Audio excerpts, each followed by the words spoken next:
Hello, Zemalf here, and welcome back to Dwarf Fortress. It feels weird to say that and not alright, but I'm trying to get back to my old habits. Let's go back to Dwarf Fortress. Let's actually get our fort started.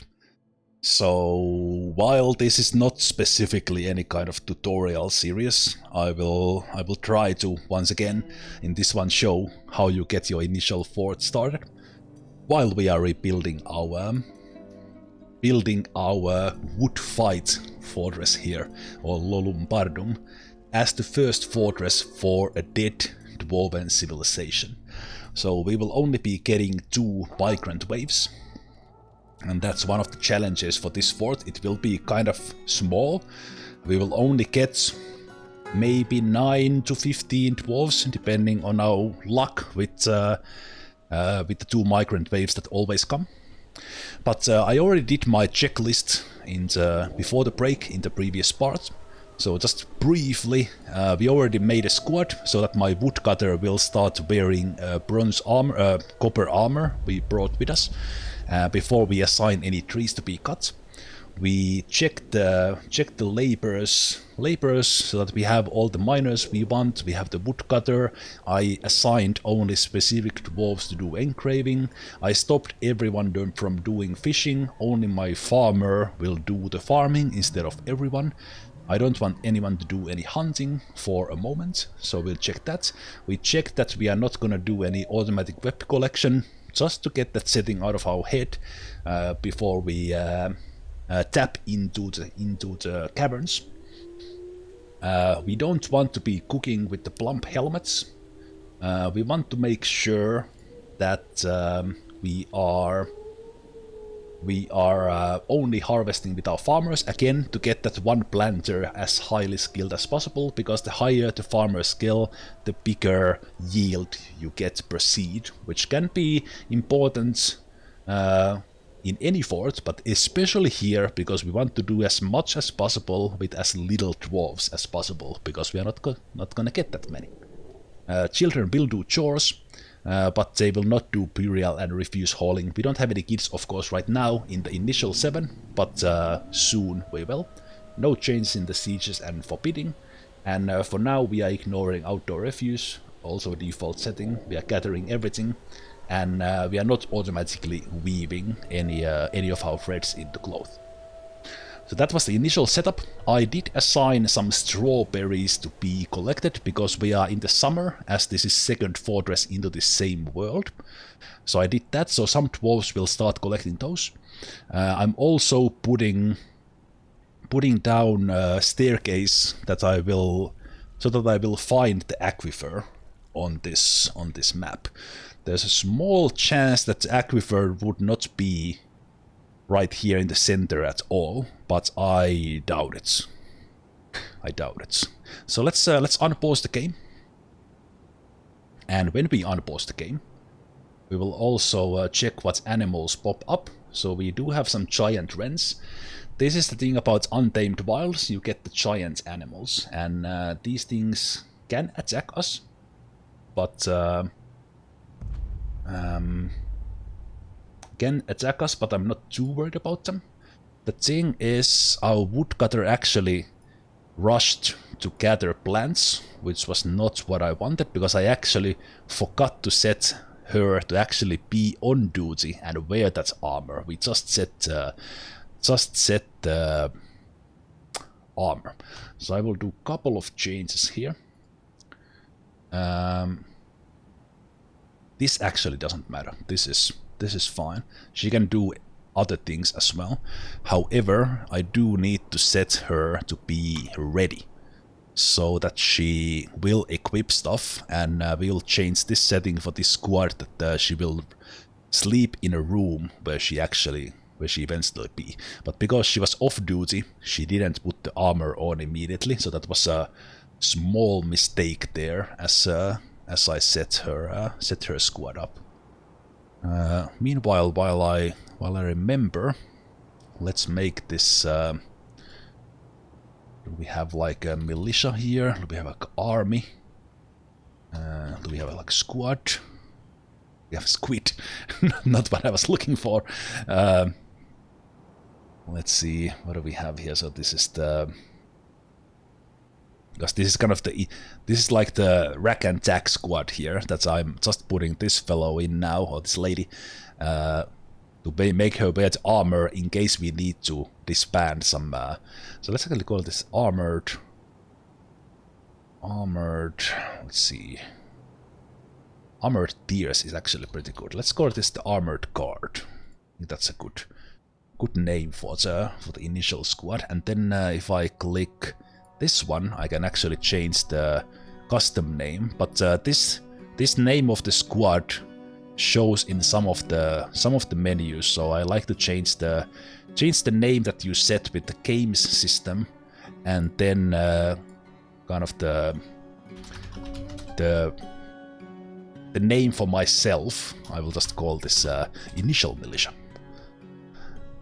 And no one else will join this for now, as she will wear that armor, and we can put everyone in here to order them around, depending on what enemies appear here in the Untamed Wilds. But let's do that. Okay, we found the damp stone almost immediately, as I expected. So with that in mind, as they are collecting the plants, actually they don't have a stockpile to put those, so that was not necessarily the smartest thing to do right away. Anyway, let's do a stone worker. Stone worker right here. We'll use the rock salt blocks I created. I will make some blocks out of the mica I had. And I will also make a workshop for a carpenter, also right next to our so let's make it there. Let's also make it out of the rock salt blocks. And as soon as she starts wearing things, the armor things, we'll start collecting some wood here.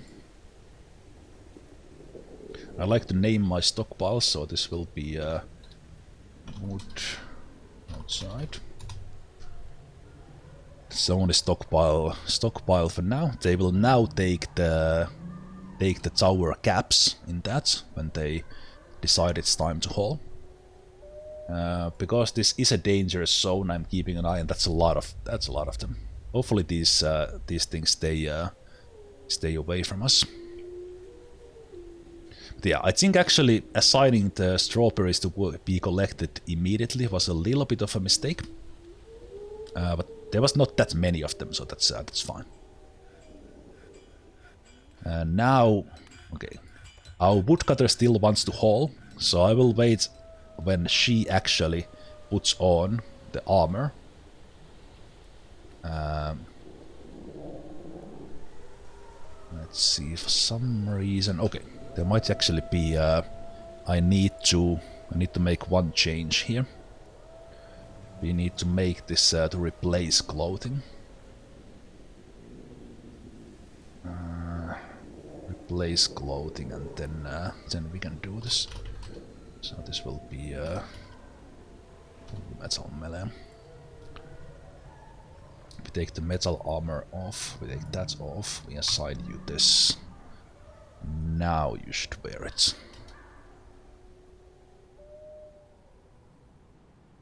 Okay, why are you not wearing this? What can't I... What am I doing wrong?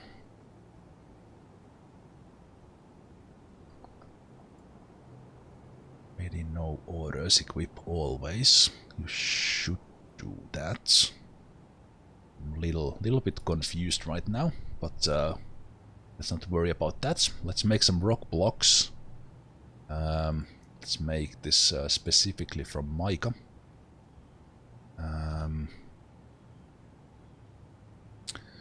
Actually, one thing I wanted to test. This was something I didn't know that was possible. You can actually make some work orders with low population even without a manager. So I will test if that works, because I want to make like 5 times blocks with just the manager right away. So what I did was press O for for the orders, and I believe this works without the manager up to some amount of that. Okay, let's expand the staircase like I want up to that, which is not, and then the next level would be water. Let's do that.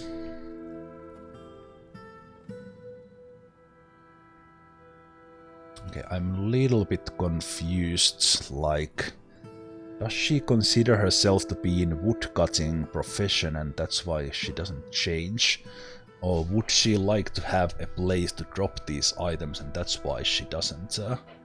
You need a manager after a certain population, I believe, but you can go into orders immediately. That's something I didn't know. I noticed this from another person's video. Sadly, I can't give credit because I don't remember who it was. But apparently, you can use manager initially without the manager. But then you start getting a requirement, maybe after a certain population, that the manager actually checks the orders. But yes, she's not working as I intended her to do. I did this in a test fort and it did work, so why is it not working now? Does she... She has those... Oh, right. I think I need to press update equipment. Because she initially had other plans and I didn't have the ready order. Maybe? No. Yes. No. Okay, so that is not working. I don't know why. She should be getting those. And they are assigned to her. But she's not putting them on.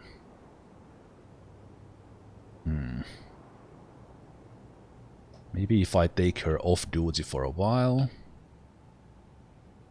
And then put her ready again. Said I did get that to work once. Once before. Yeah, for some reason she's not putting on the armor. I don't know why that is now happening. But anyway, we already making some blocks, which I will use in mining this this aquifer. So I don't know how deep this aquifer is. But we know that there's water down below. This is sand. This is sandy loam, so that means we do need to carve it through. Options, because this is a light aquifer, is to mine straight through, or start walling it off, or a combination of those. So let me first go just down a couple of levels, as they will cancel these. They will... sandy loam I can't smooth, right? Yeah. Light aquifer, so we need to go through this fast. But they will cancel the mining because they hit the dampness. And also I pressed the wrong thing there because I did the mining. Little bit of a mistake, so I actually need to build stairs now. That's annoying. And that happens. And that's why we now don't even get those. Oh, that's actually super. That is actually super annoying. Hate that. And now I can't even. With this new system, I actually need to build like 2 sets of stairs. That is super annoying that that's happened.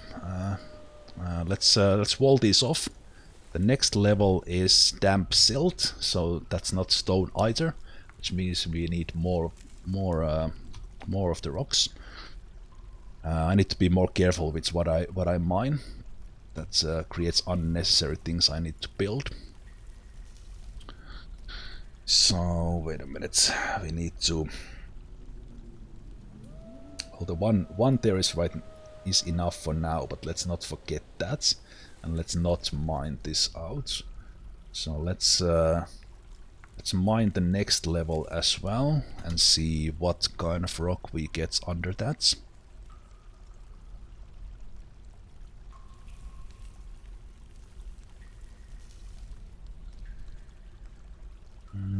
Okay, we have colonites here, which is thing for the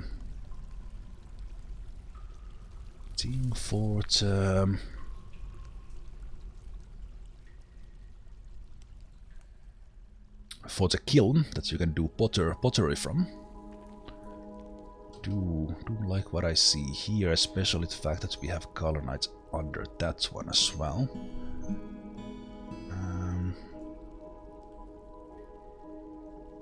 So that means that this is the last aquifer. This is the last aquifer layer. Then under that we can't really build. So this would be our first actual layer we build on.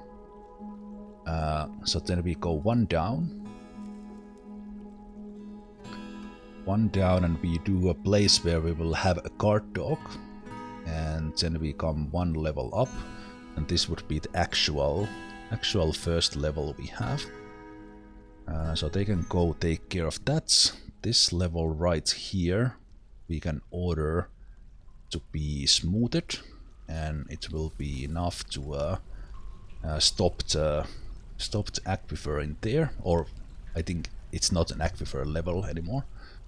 We need to build stairs here, so let's take care of that. Let's take the stairs. Now I need to build it. I need to do like 3 levels. This is where it's annoying part of this new stairs building comes into play, because I can't build just the up and down stairway here. I need to build multiples, and I just in case want to build it like 3 floors. And now I pressed the wrong thing again. Stairs. So I want to come down from here to here. Make it out of those. And then in this upper level here that I might open, in here we will stop the aquifer from oozing through by using the mica blocks I used. I'll keep building, please. So we do that. Use the mica blocks. And depending on what kind of staircase you do, you need to block all the tiles that are directly adjacent to the ones you want to have the stairs from. Diagonal doesn't matter. So for a 1x3 staircase, you need to block these 8 tiles with walls to stop the aquifer from oozing through. We are still making more mica blocks there, so that should be fine. A lot of stuff to build, and I will build walls here as well to stop the water oozing from this level, which is still an aquifer. So it seems that we have 2 aquifer layers and then stone. And in here I will do like a U-bend. And in here we will have hatch covers, which is enough to stop all the enemies that might come and start eat us. So far it's only the giant wrens. After this I will let the dwarves do stuff. I think I can make stuff out of galonites if I so want to. So I will select that one because I'm not gonna do clay stuff. So I will allow that to be used for stuff above. So just for some initial constructions I will make another order. Another order for rock blocks. I'll make this 5 as well. I will make it out of galonites. There we go. Then I will make...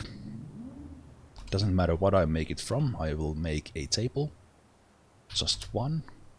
I could just put these into workshop, but I just like this menu so much more. Rock throne, which is a chair. 1. And then we will make rock hatch covers. 3 of them. For that U-bend staircase that I mentioned. Then we'll start to use the carpenter. We'll make 7 beds for my so that all dwarves get beds.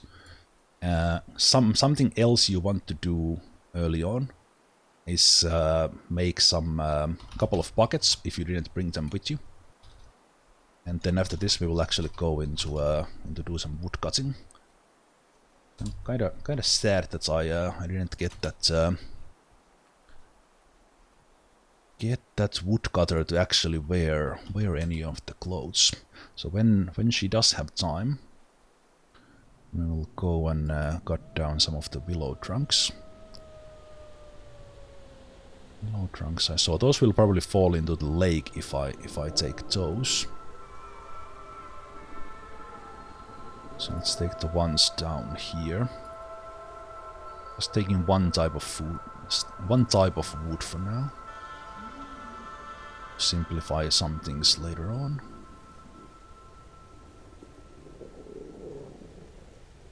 You know, I see chalk boulders, which tells me that we probably have chalk down below as well. Chalk is one of the flux stones. We did have some lakes up here. Just checking if we have willow next to that one. We would, but I'm not gonna cut those. Actually, I am. But where are the? Before I do that, let's see where these wrens are flying. The wrens are kind of, at least one of them is up here. And this, they're flying into west. Yeah, they seem to be at least one of them. See some trunks here.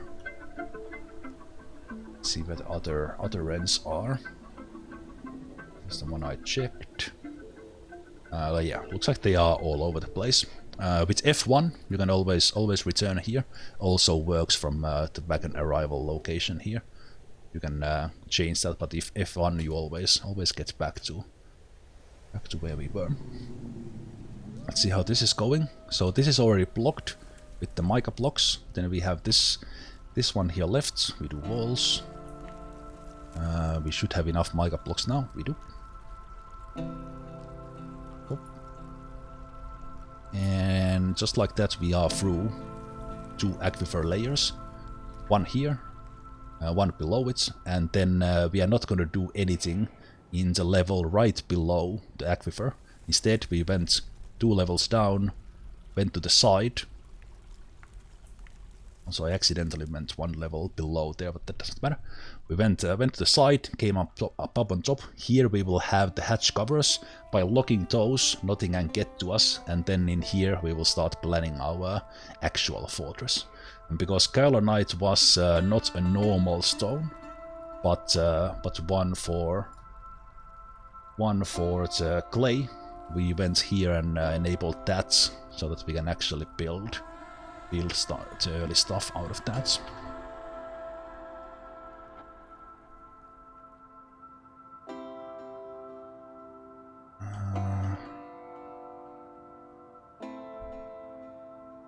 Okay, she is going after the trees, so she prefers the wood cutting over other things. I was kind of hoping she would have been wearing the copper armor, because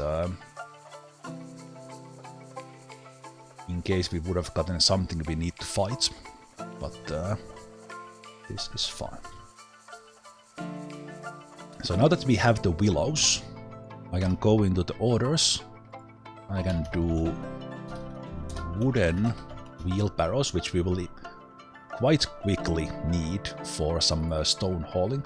So I will make 6 of those from the willow we just gathered, because willow is one of the lightest foods. For the other stuff we don't care, but wheelbarrows we want to make out of willow. Wheelbarrows make out of willow because it's light wood. And the reason why I'm only cutting down willow is that I can also make like my initial pins out of that to make them as light as possible as well. A little bit of optimization. You don't actually need to care about that stuff, but if you want to kind of micro-manage the optimization a little bit, make stuff out of light wood. That will make hauling a little bit easier for the dwarves later. Our aquifer penetration is already fluent because I brought the mica stone with me. We have a little bit of like nice golden color here, highlighting it a little bit what we have here. So I'm free to use sand, nicely black sand level here for whatever I want. I don't want to build anything on this level directly under the surface. If you do, make sure you either don't cut any trees over the levels you have carved into, or then just plug the holes that are left in the ceiling when you do cut the trees. I just avoid using the very first level under the surface because of that, because cutting down trees does bring holes if you have carved it out. But in here, in this sand level, we will build stuff. Initially I will take it just directly from here, but we will later on have access to that from another side, but I don't want to pierce the aquifer again right away, so we'll wait with that a bit. And got some things here, so now starts the part where I need to plan this initial fortress. So far looking very similar, just going to the side instead of top and down I did for the previous fort. So let's see. So we're not gonna build anything on that level, but just go down from here. So this would be the top level. In the top level I probably want to have my dining hall. So let's start measuring things up a bit and do this in the planning mode. If I think of this as like 11 by 11 tile. Is that 11 by 11? I think it is. At least approximately, and not stairs, stupid.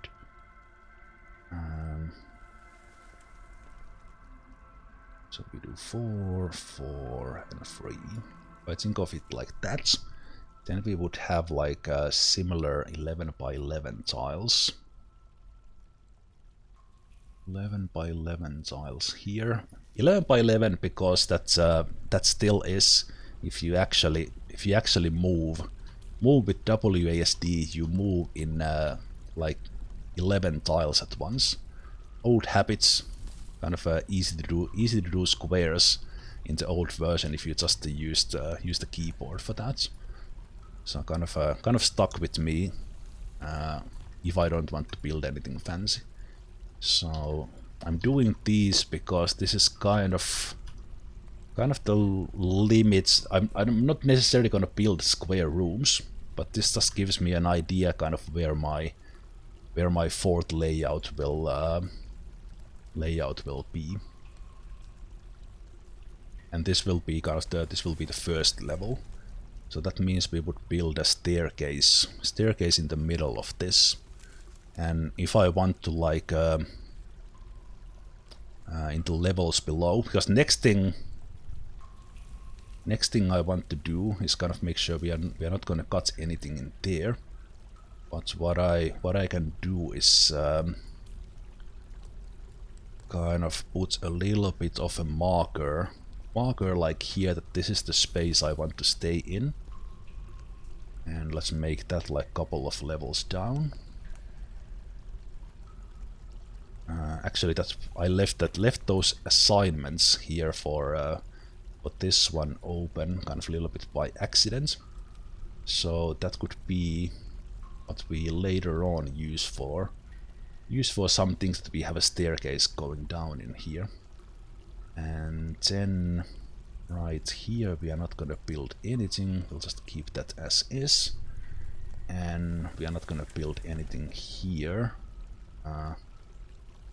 for that one, but we are gonna build things otherwise, so let's mark that as well. Then we're gonna take those parts out. And then let's start actually planning on what we want to build. So let's take that off. So we are gonna come into the center of this, and from here we are gonna do a staircase that will eventually also go up, but not now. let's make this first in the center. First in the center, and let's go down. How many levels initially? I'm hoping we are not gonna hit like super near the surface cavern here. But we are starting in -7, so I will go down to -17, so that gives me 10 levels. 10 levels to work with. Actually, the first thing I will do here is let's just take this center piece completely off. -17.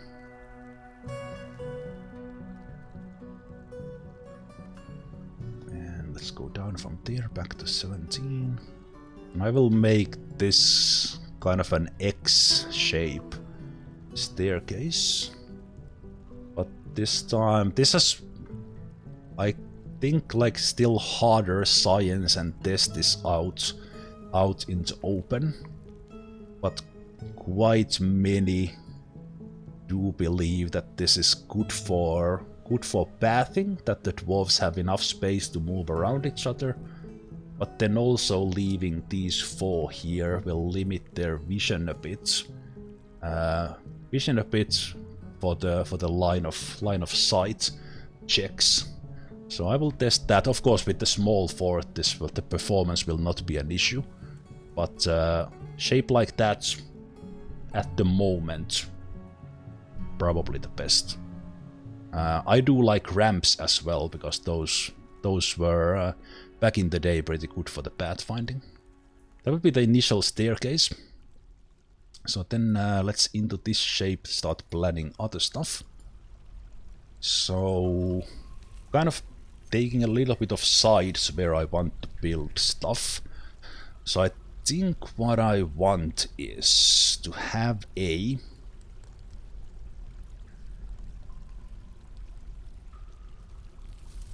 if we're gonna go up, we need to go up through this aquifer layer, second aquifer layer, and then we will have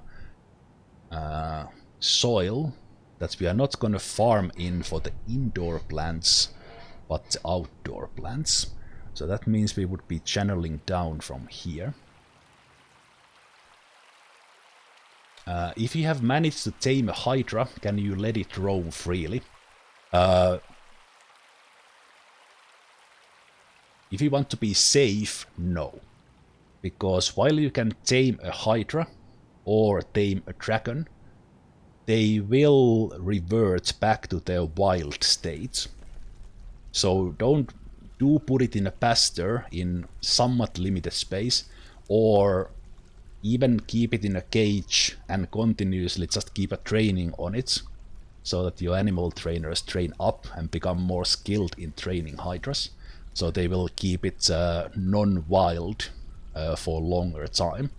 But eventually it will always revert back to wild, and then your animal trainer needs to go back and train it. So I would keep it in a pasture or just in a cage, but then for that pasture kind of have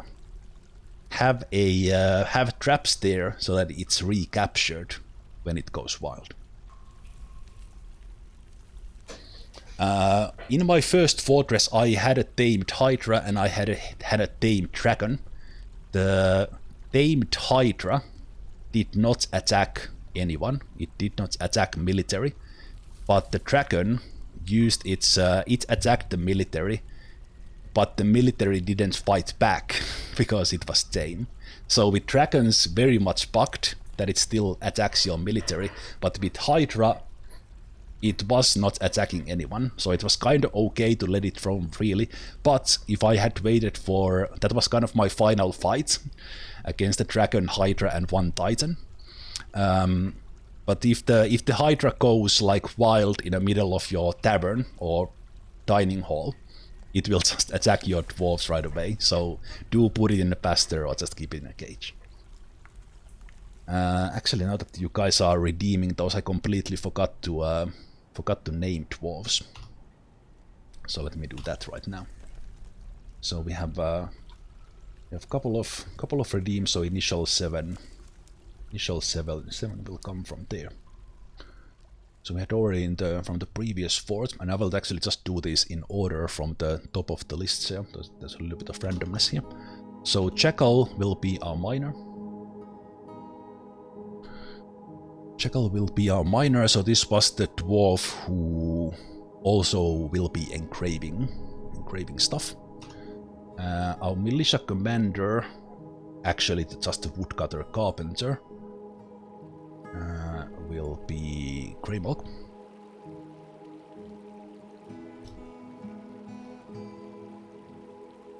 Greymalk, so we'll be getting some getting our initial beds and woodcutting from Greymalk.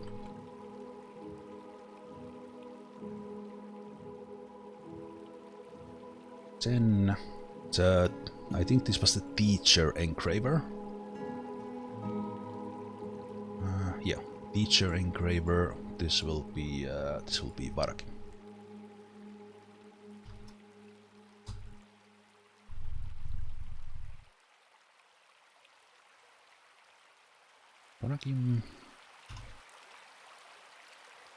Then our stone carver slash.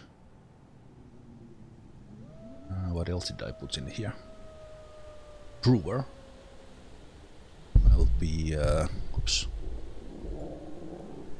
Mr. Faber.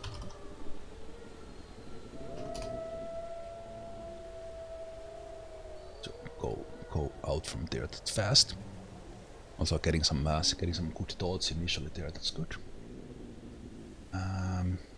Our stonecrafter will be Munakas. So this was the one who likes stoneware. So we'll be making.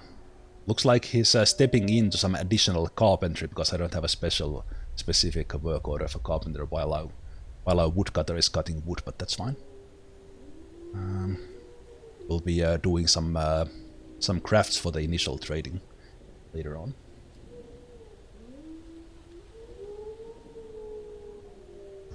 And then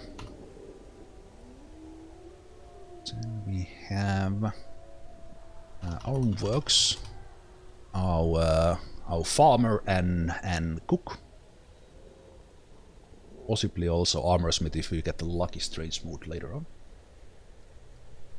Then wrapping up so I'm taking all these from the Twitch channel points as kind of gets priority over just a queue. You can join with the exclamation Q join command in there in the Twitch chat.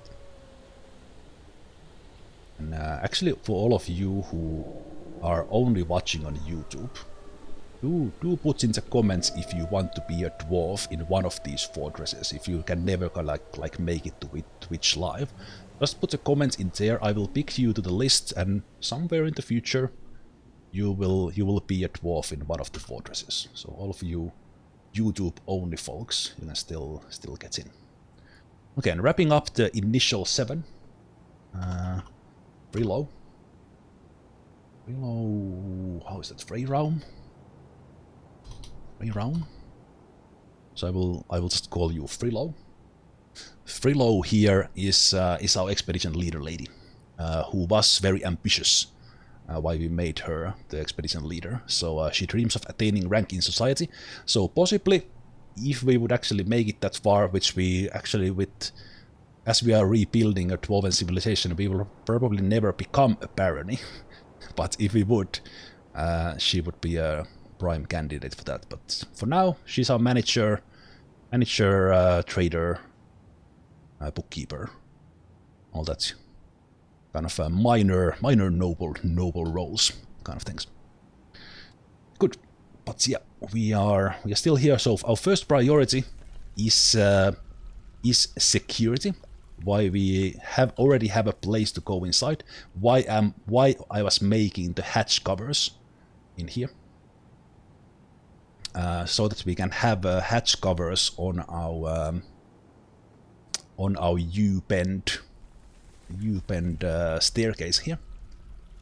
So I can start placing those already as they come out of there. We can just use closest material because this will all be the same. Let's see if they only made one so far.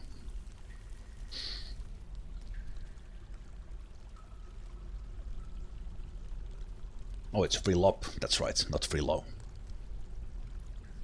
Okay, and I will try to remember not to mine out the center things. If we don't run into super high cavern here,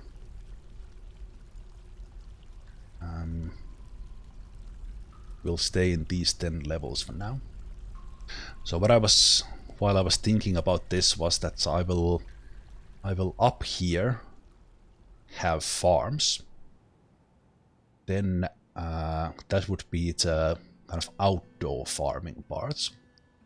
And then I would come down here and I could, for example, have my dining hall. Or maybe this could be even the kitchen area, but anyway, if I will have farms up here in this level, we will come down from that into here, and I would also want to have my other farms here. So let's start planning for that. Actually take these plans out. Like that. This is just marking the space about what I want to use initially, to have kind of everything relatively close together. So one thing I will do with this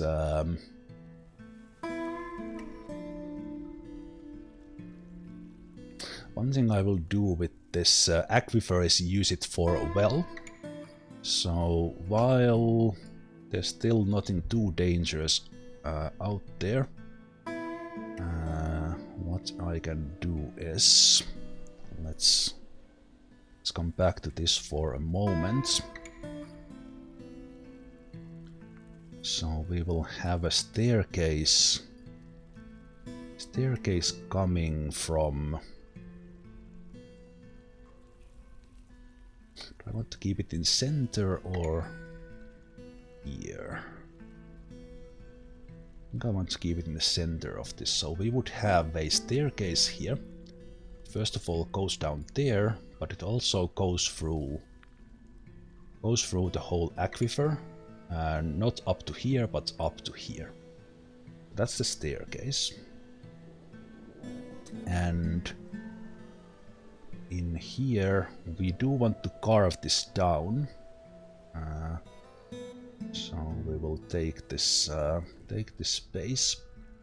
I will claim myself some space here. I think that's the 11.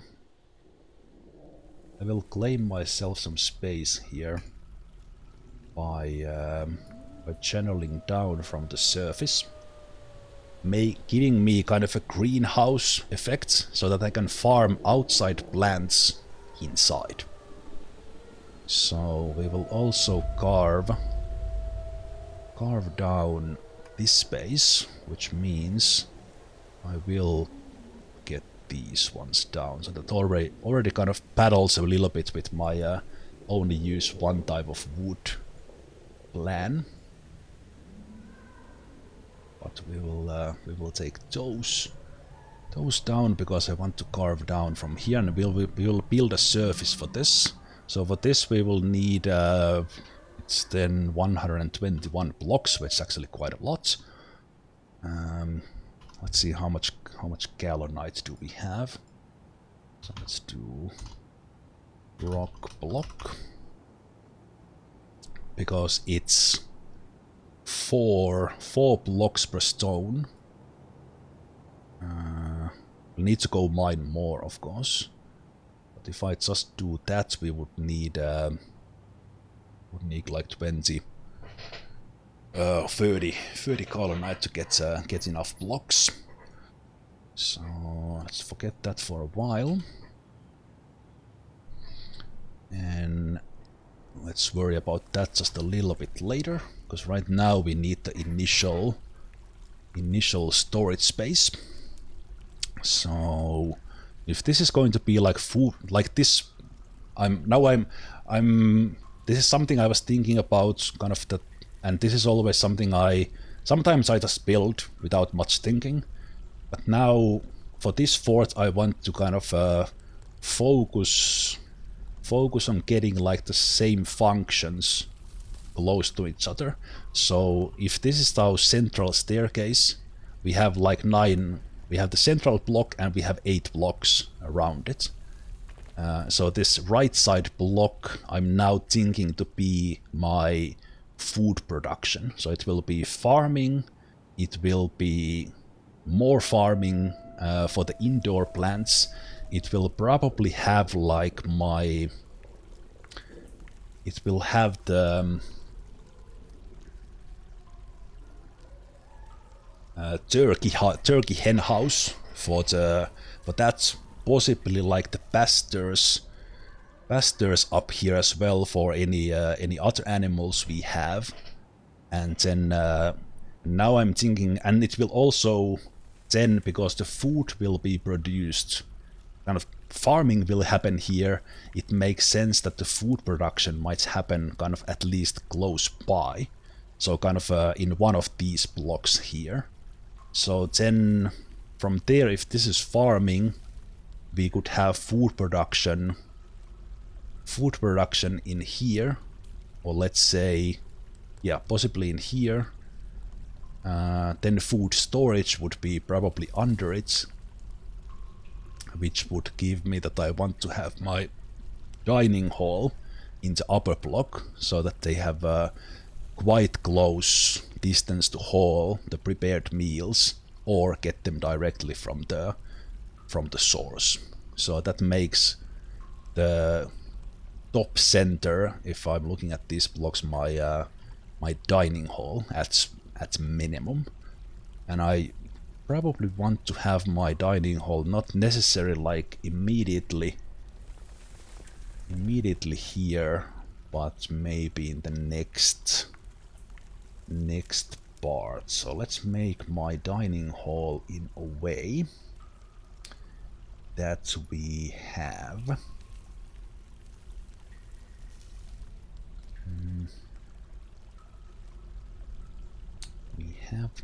we have, let me see, so we have some extra space here. So this is the 11 by 11. 4. What am I missing now? So that's 13, so it would be like this. That's the 11 by 11. 4 and 3, yes. So that would be that part, and then from the center, I want to keep this block thinking right here. So we could have either have like that, we have stairs here, and then this would be the initial dining hall. Dining hall right there.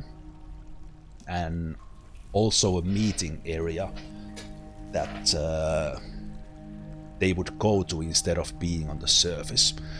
But one important thing is also getting everything from the surface to safety.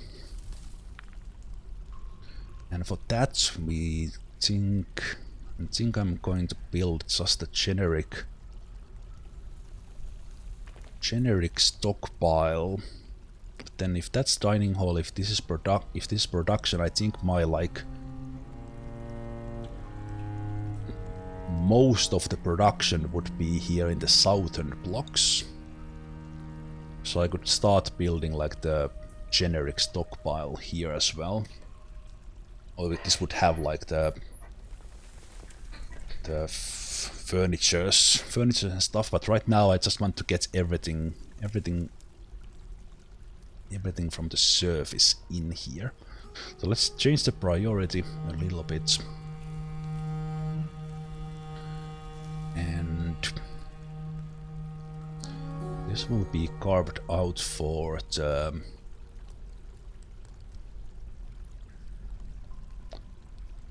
food stuff.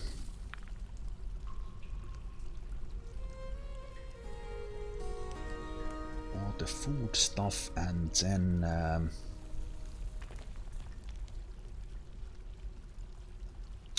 I'll make this priority 5, which is the dining hall. Then let's make it 4.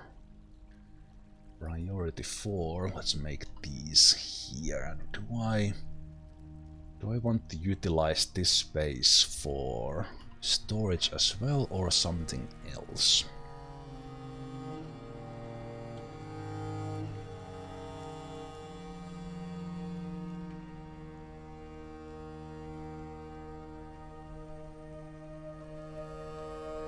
This could be stockpile levels here right away from here, or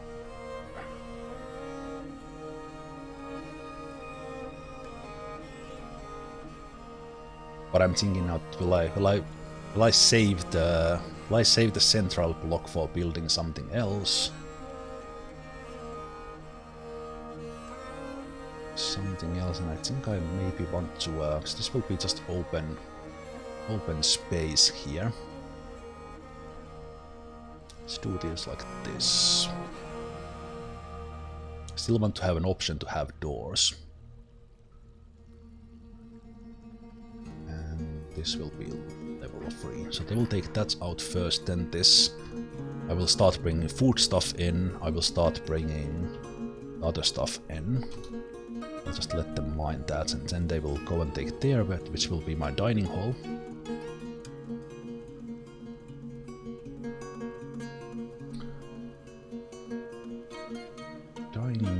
And yes, that is actually a very good tip. That was something I was actually planning to do as soon as they get here. But since you can move stockpiles on the same level very easily, I will make a stockpile here for... This will be... I will just call this food stuff. This will be all the food.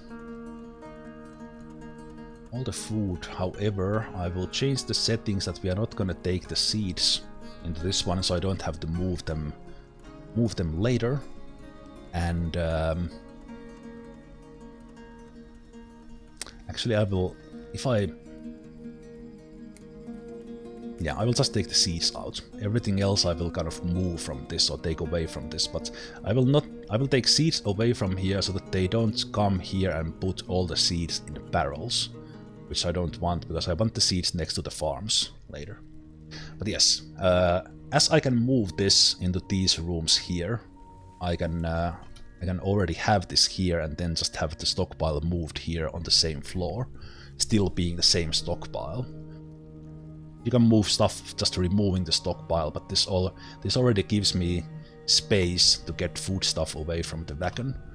And I want to bring other stuff in as soon as possible to avoid any trouble. Actually, one thing I want, we are only a couple of days in, like a week in. Where will I put my dwarves initially to sleep? One thing I could actually, with this setup, what I could do, that I could have like an open room here that could later on become like a training area for some militia I have, so that they would be here where all the enemies come from. But I could use it as a dormitory before I get the bedrooms going. I actually like that idea. So I will carve some space here right away. So it doesn't have to be big. But kind of, I want them to be, and right now the dormitory would be a little bit to the side from that. So maybe it would be like this, but like actually from taking the, actually that shape could be good. Beds could be a little bit there on the side. And initially just want to throw the bed somewhere. And in the current version, they more or less only get bothered by the mining that is happening. And then I can quite quickly move the...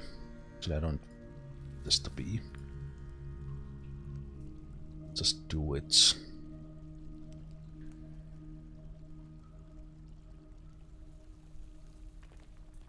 Do it like that.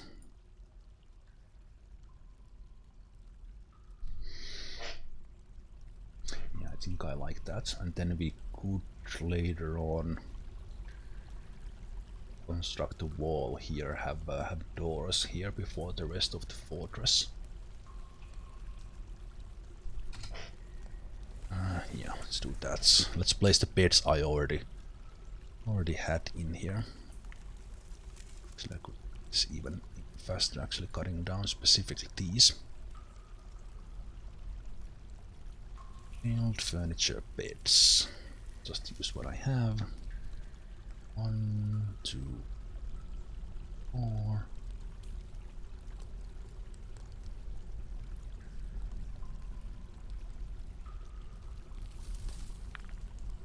And they would use the beds without me even telling them, but let's call this a dormitory.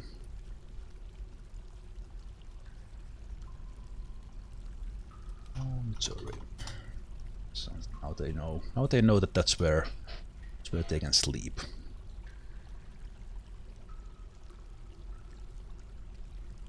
And now that we are getting chalk right away, so just making sure that that is indeed allowed, as it is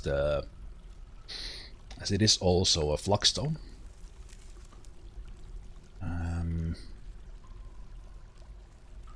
Flagstone, I will bring in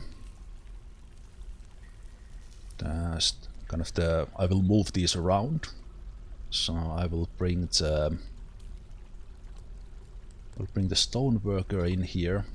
I will make a mechanic. We'll make a mechanic in a very temporary position, but I will bring a carpenter. Carpenter here. Actually, the carpenter I will change just a little bit. See, is this one still building? I think it got everything built we wanted. So we can take this stone worker out. And let's come in here and make this one my F2.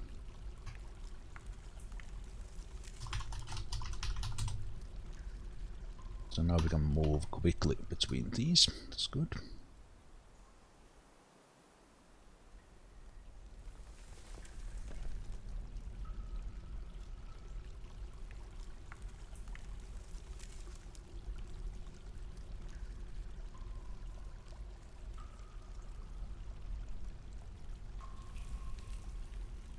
Busy mining and hauling at the moment.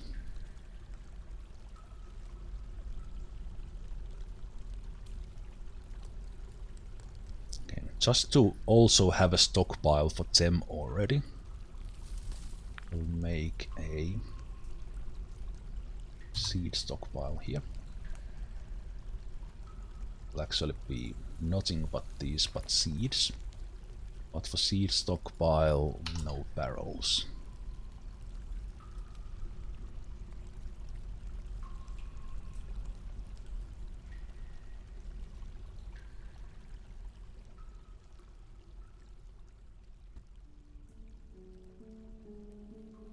There, this was very much an temporary stuff, so the food stuff actually comes in here. Not here, but it was already inside, so that's good.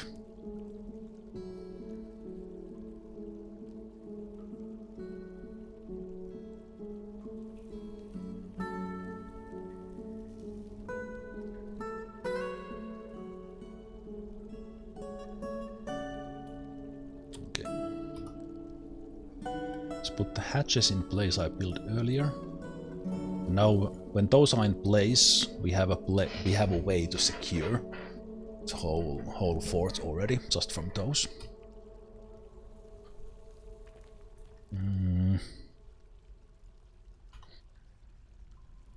for some initial thing, let's start making rock mechanisms. Doesn't really matter what I make them from. Yeah, I will just let them use whatever rock they want. Alright, Ajax, you have a good night. Nice sleep. From the stone worker, next things we will need is tables and chairs. After that, doors.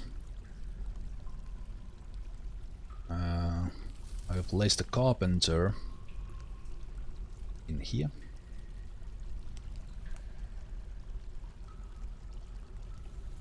In this room, where I will also start collecting all the other stuff from the outside.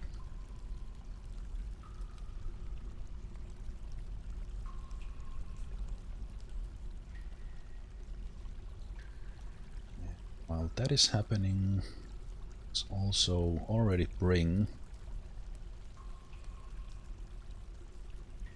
It could actually be. Let's make the wood stockpile here. Next is carpenters.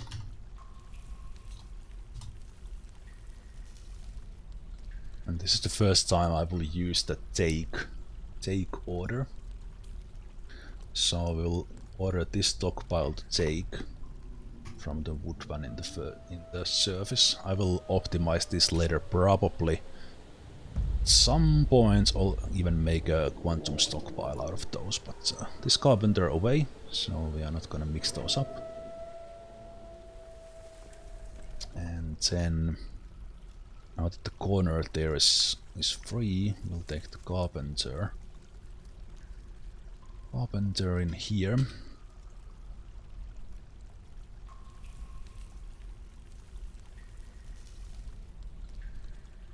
And as soon as we get the carpenter up, get some wood here, I will start making at least a couple of pins. But the next thing I need, yes, next thing I get is resub from Baskinger. So cheers, man! Thanks for the 7 months. Eager to see Woodfight prosper. May you be unbothered by the pointy-eared nature lovers. Thank you so much for the resub. We want to build a stone. Not specifically stone, but we want to build a crafts dwarf. So to quickly start making a couple of rock pots for the food storage. Food storage and drinks we will get. And then also make some, maybe a couple of more mugs, and then after a little bit, just start churning out some trade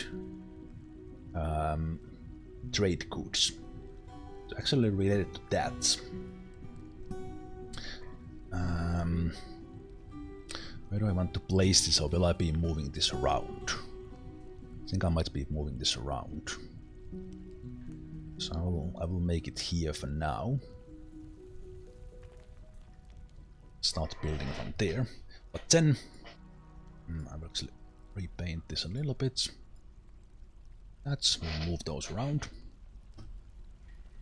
Let's make all the other stuff stockpile. So this will be generic stockpile. That will change a little bit later. So I want to have a stockpile for kind of everything, and then we'll start moving from here a little bit later. But not food. I'm not gonna hold gems or stone in here, or refuse. I want to have a place for everything in the fort, so we have at least this one. So not wood or stone, Those will have separate places, and wood already has stockpiles. Refuse I will handle separately. Food we already have stockpiles for. Coins doesn't really. Well, we might make coins for trading. Who knows? Bars and blocks, we have so many blocks that I will put those separately. And gems will also start collecting separately. They don't matter at this stage. Finished goods. Now this is an interesting one. I think I will have everything here, but I will take goblets out so that they will... Basically we will have goblets where we want, and they will just drop them into the drink stockpiles when they drink. Do I want to do some other optimization here? Probably not, we are fine.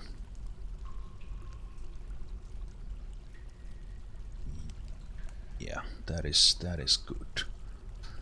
So that gives them space to bring all the other stuff in. And when this is done, we can make that our dining hall. And then probably start thinking about this one already. But since these guys are now especially... We'll start making some rock blocks in just a moment.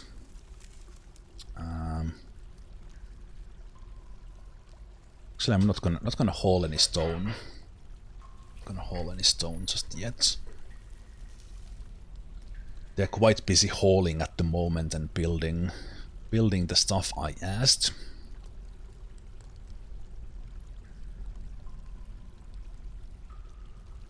So let's quickly make some... actually, now the thing is...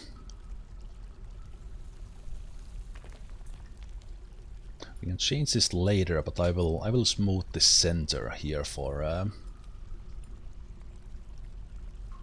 smooth the center here already for our dining hall. And then...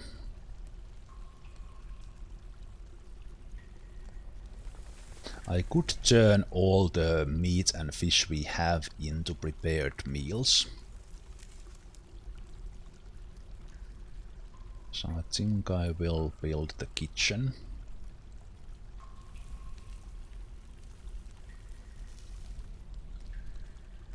We'll move this around later on.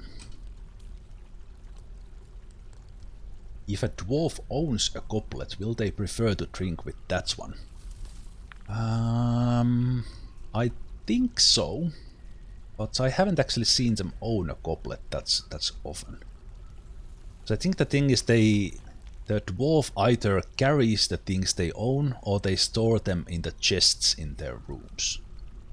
So then would the dwarf actually go and get... Would they actually go and get their goblet from their room when they want to drink, or just take the goblet there?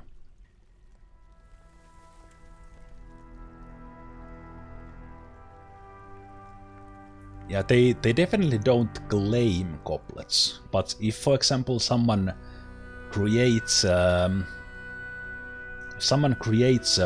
artifact mug and then claims it as a family heirloom or something like that, then kind of in a way they own it. Or let's say you assign some item for noble position that now the expedition leader has this mug, it would be hers. So then kind of what would happen then? Not stuff that matters, but just as it was asked, kind of an interesting thing to think about. Okay, but before I go further, we have the Craftsforce workshop here. So important things to build will be some rock pots. I prefer to use rock pots even that they are heavier over making barrels. So let's make those. And do we need something? We already have quite a lot of those mugs, but just have them lying around a little bit. Let's make 5 batches more.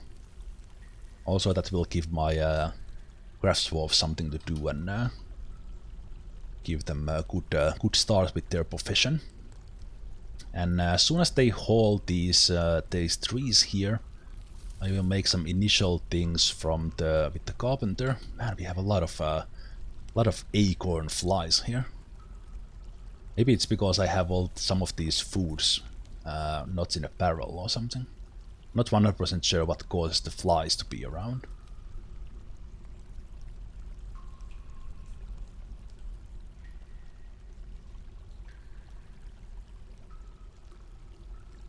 Yeah, for that optimization thing that we were talking about before, with like making wheelbarrows out of a light wood.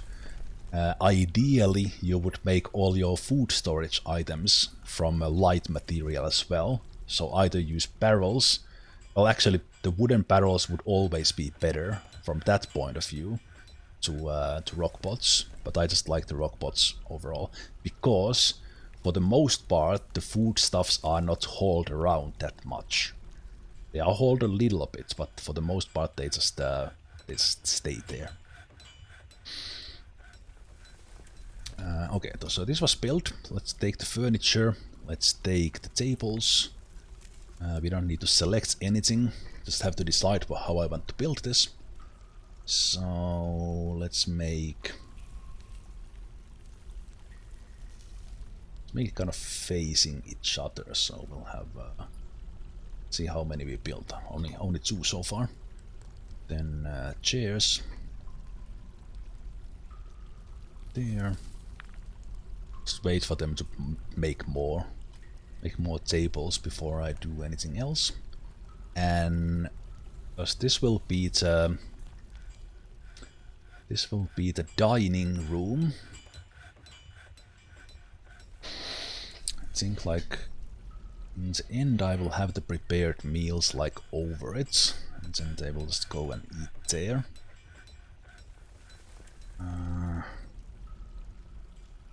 How do I want to do this? I think the food production in the end will move in here. We'll take the prepared meals in here. So let's see, do I want to take some miners and have them focus on other things?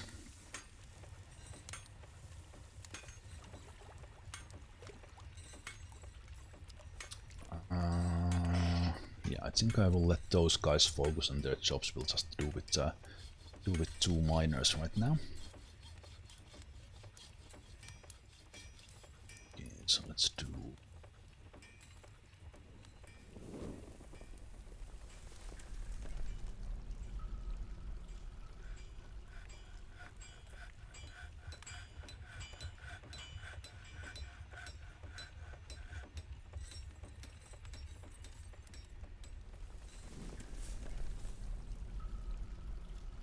So those will stay there. And these. No, let's keep those here. So I want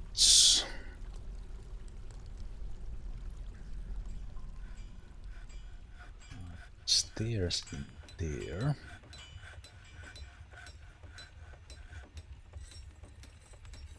And in here I will not care about space that much.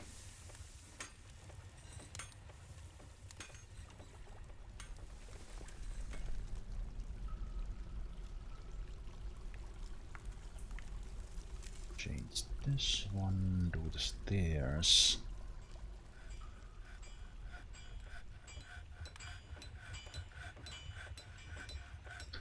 When they have time, they can open this one.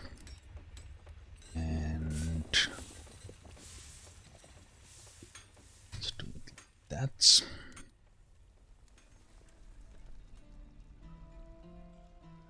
Ah, that is true. That was, yeah. I was actually, I haven't done it. I was reading up again, continuing on the stuff that's light topic.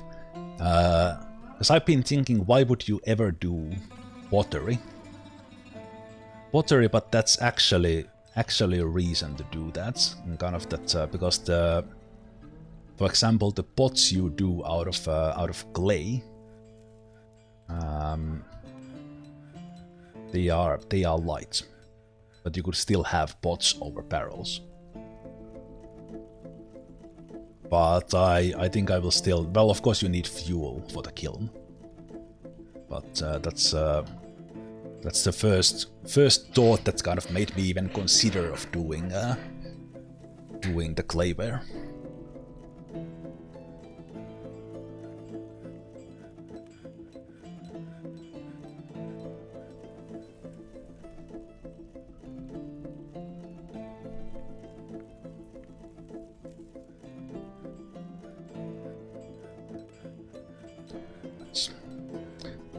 Blocks, we do want bins. So let me make some wooden bins for the storage. Let's make 5 in the beginning, and let's make all of these out of willow.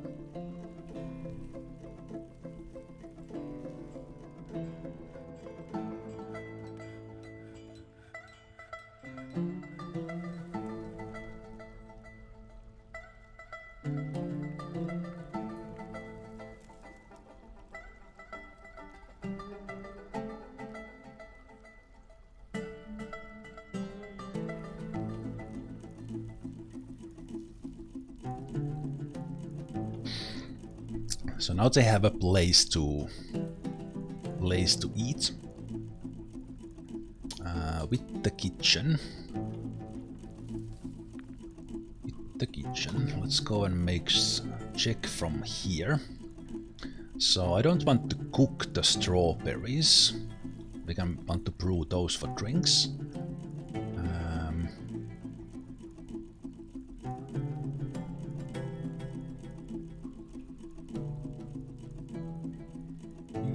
And quite soon we do want to make the steel as well. You know what? I'll actually open this fully, which I usually do. We could have the kitchen and still in here. They would make prepared meals like into this space. Then we will have the diner below. How do you get the hotkey labels and the menu icons appear? That is a mod. That is a mod called interface tweaks.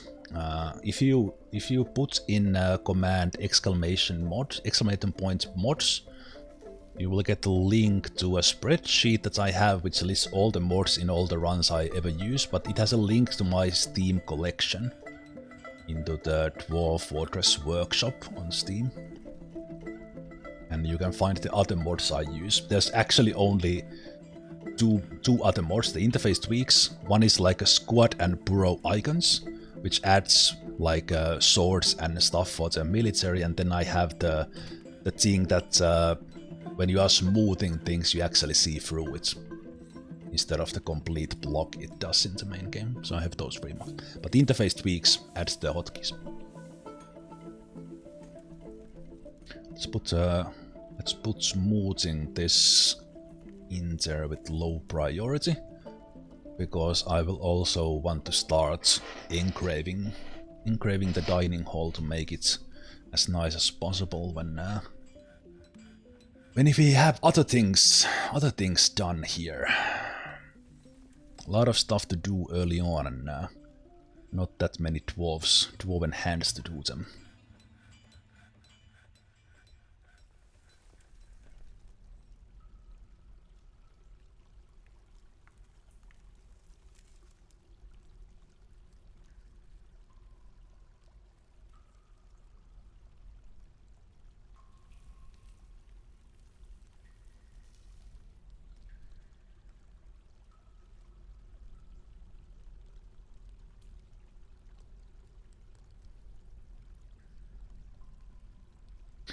This will be prepared meals.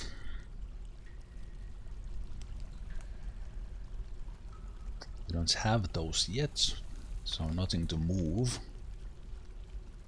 But we'll get them here above the diner.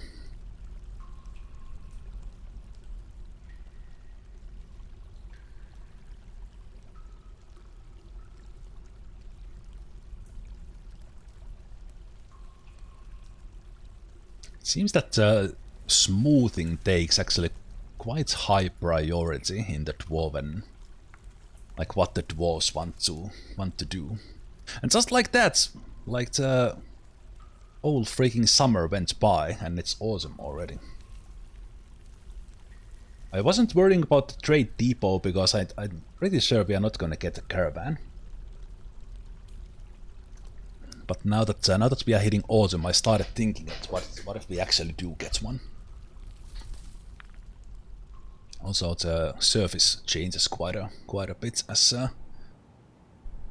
we hit autumn. So yeah, I think I will just make. Let's select the material for that. Let's make a trade depot just in case we do get them. So select. Let's make it out of those rock salt blocks I see in there. No, actually the colonite blocks. There we go.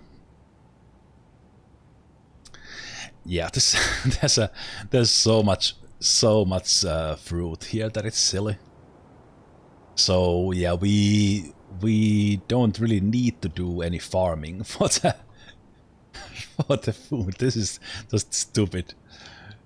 This is when you get into these what do we have? Olives, paradise, nut fruits, avocados.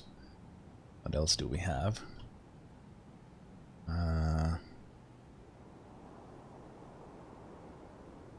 Bitter oranges.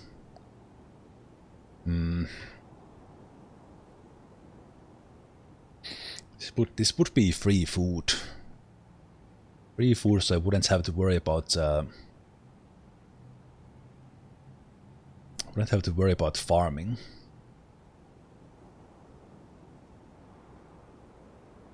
I think bitter oranges at least give and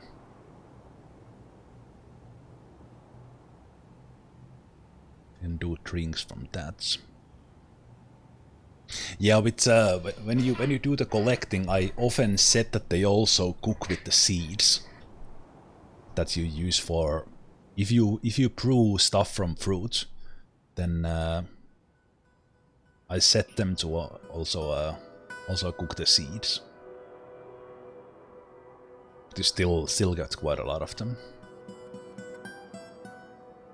I'm here kind of that would I set a zone to collect these?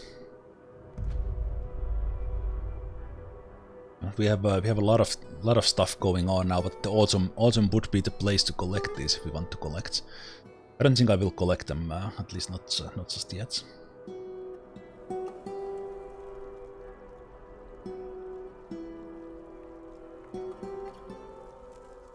I will queue in 10 rock crafts just so we have something to trade.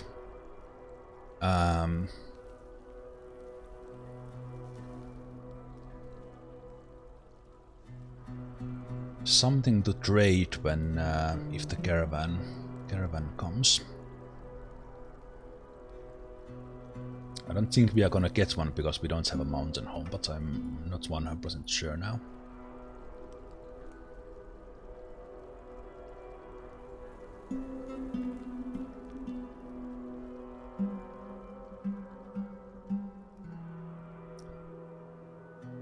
No citrus is brewable.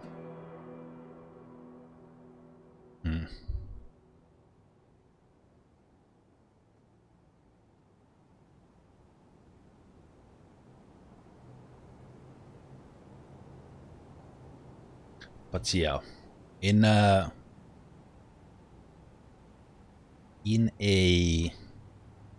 biome like this with lots of vegetation, a lot of these fruit trees, like just that's maybe I've always done farming, so I'm actually thinking that maybe I should do this is not the fortress where I do it, but maybe I would do like a herbalist only do like only do farming for clothes, if that's. Giant roach!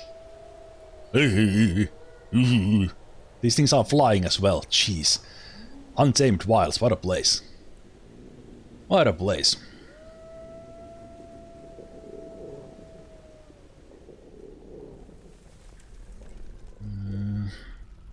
Let me see. Once they get in here, we will have a...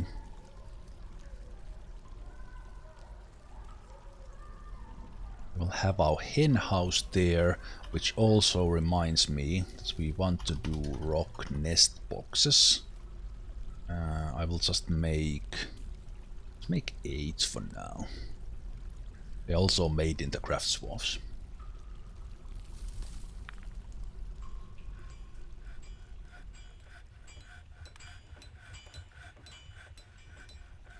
We do get a caravan. What the hell? Is the caravan guaranteed?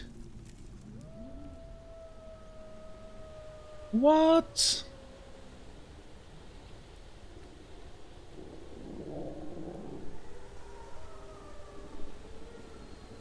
What do you mean there's nothing to catch?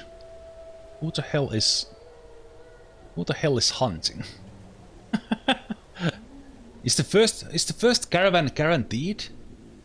Shit, I didn't know. Who is catching something? What the hell?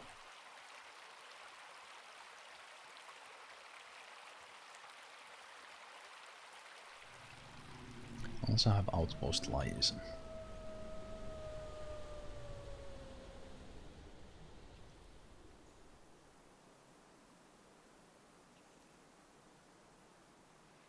Did we actually get the caravan?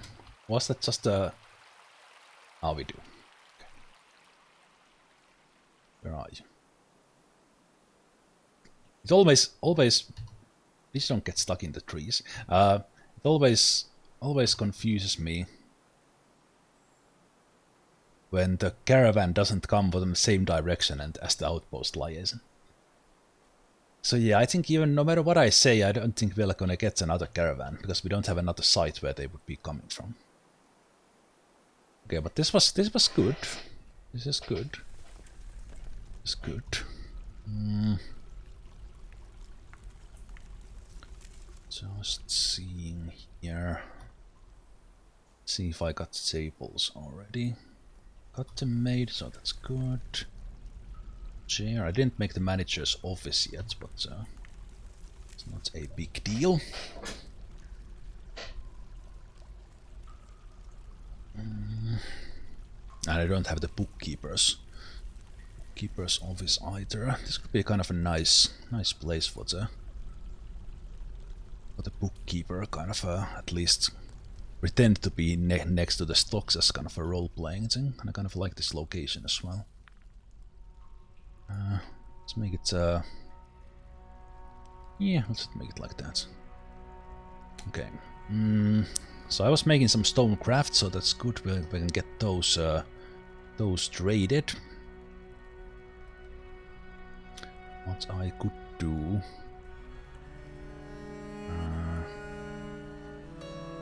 what I could do is have them...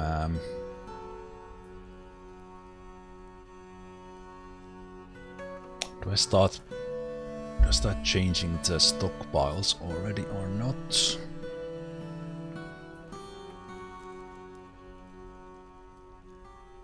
Yeah, I'll just let them craft.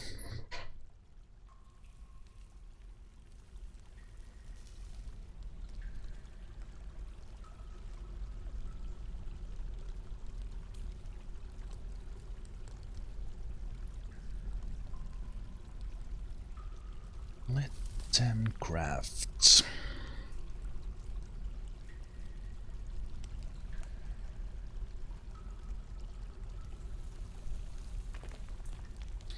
Okay. I am your liaison from the mountain homes. That's kind of a statement, because we don't have one, but sure. World is the same as ever. Okay, sure. Like, since we left, nothing happened in the summer, I guess. I didn't really have time to think what we would actually ask, and I said I'm not sure if the caravan will ever come back. So would it really matter what we ask?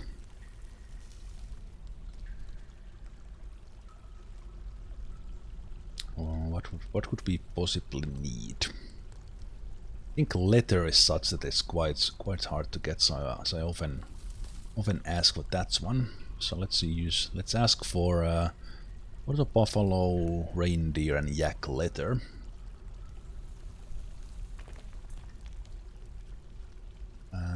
No migrants come from the other civilizations. Migrants always come from your own. At least that's how it used to be, unless it's significantly changed. That's been my assumption for this whole run. That we're gonna get the 2 migrant waves that are built in, and that's it. So our civilization is dead. Yeah, I think I will just do those. Just leather if we are gonna. They want cut gems. Very simple. It's kind of an experiment as well, kind of how this version actually works with the dead civilization. Ah, yes, we could have, yes, absolutely, we could have visitors and have them join. That's definitely something. I have not gone up to that point. I'm here at least initially. Actually, you know what? Let's cancel that and let's engrave this. This is relatively insignificant room.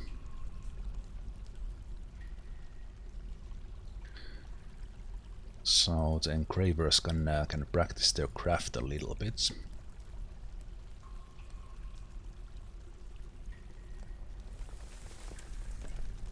So let's take the walls off for now.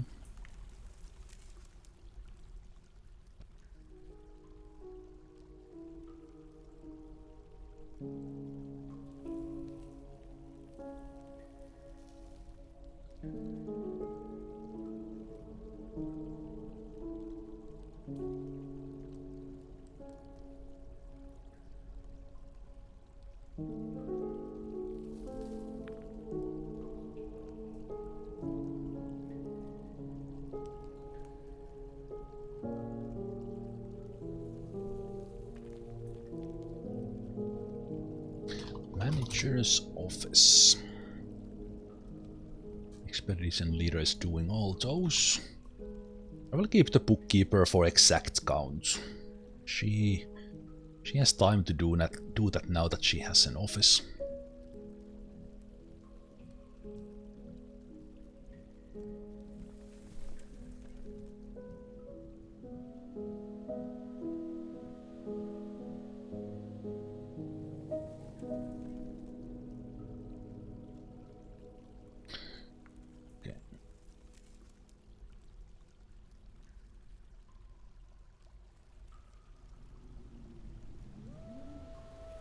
While we are doing this, did they put all the stuff in?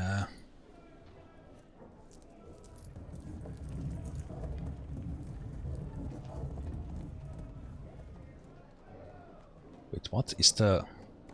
What is so valuable in there?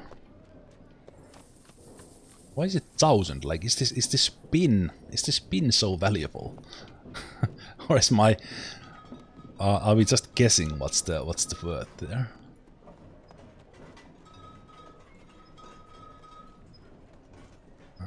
Okay, but yeah, we guess we're gonna bring that in, but let's see. I will let them craft for a little while.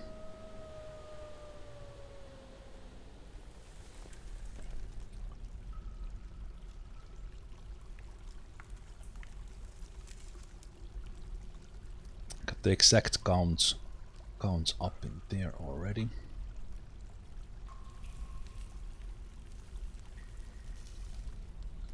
Stone crafter is not doing.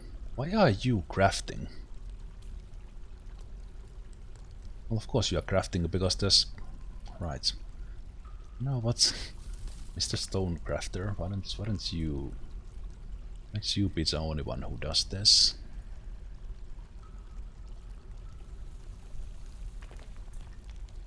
I don't want to go into the labor system and start calling orders on that just yet.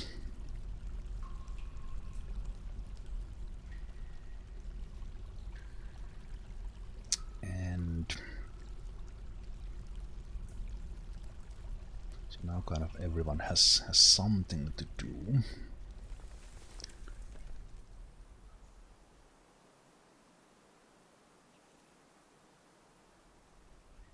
And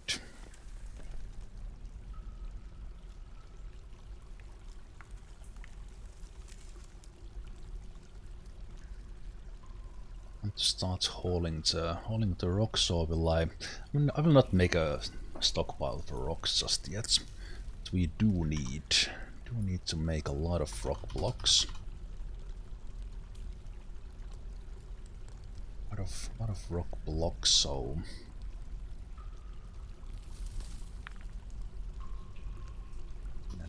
at least 30, and I would like them to be out of same stone. So chalk is the one.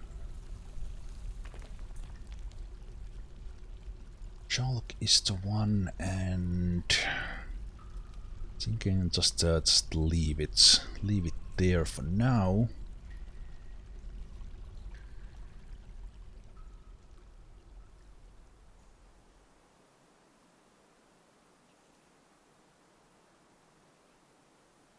And I kind of want to collect some of those in there, because yeah, I kind of forgot to set this one. So let's start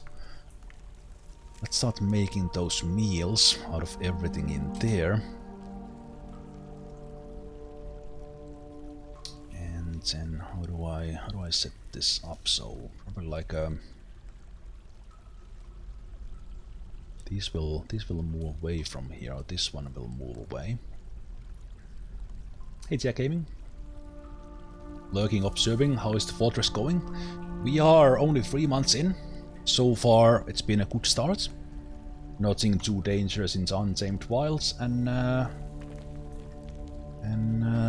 we are now quickly trying to get something for trading. Let's see how that turns out. Let's turn on more raw crafts while we trying to get something to trade, because this, as I said, I'm not sure, this might be the last caravan we get, depending on how this version of the game works with the Dead Civilization. Do you force your miner to mine, or do you advise them to work on what they want? I've not put this marker on that they would only mine. Right now I want them to do just everything they want. I did order my stone crafter to do the crafting, because that's what he's here for. We're not in a particular hurry right now, and occasionally we need some stuff to be hauled as well. And well, for example, right now we do have our carpenter doing the blocks, even that we could have our stone carver to do that very specifically. Actually, no, that's a different job. It's the stone cutting. Yeah, that is actually fine for you to do. No problemo there. Nest boxes will go in here, and the turkeys.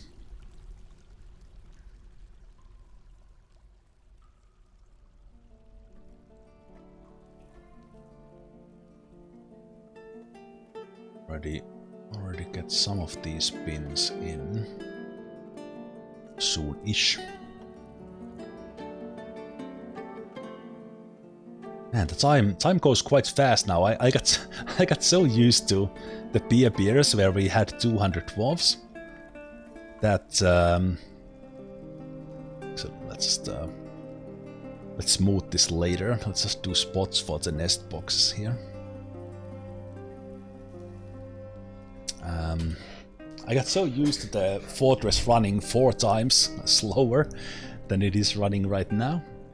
So everything happens so fast now that it's a little almost confusing. Okay, so this is one of the hardest things to find.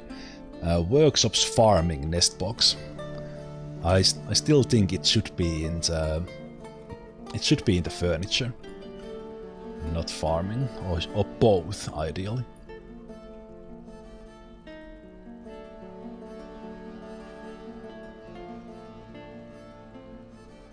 also, like, they do take that smoothing, like, super seriously. Like, they, as soon as you give them smoothing order, they drop everything else and come smoothing. If you have the setting on. Okay, so this is the hen house, or turkey hen house. As soon as we get, actually, I will not even give that, because the turkey hens will run straight in here to lay eggs as soon as nest boxes are in place. And then we just have to bring the, what's this? They are coming down already. I didn't place them in the pasture yet, because they have been holding those eggs in for all this time. Poor turkeys. Now they have a place to put them in. Okay. Now I think we can trade. The nest boxes have been placed, so we can bring that in. We have some extra goblets. We don't need those. Do we have something else to trade? I think it will just be that. Some nice mugs being produced already. That's cool. Yeah, let's trade that.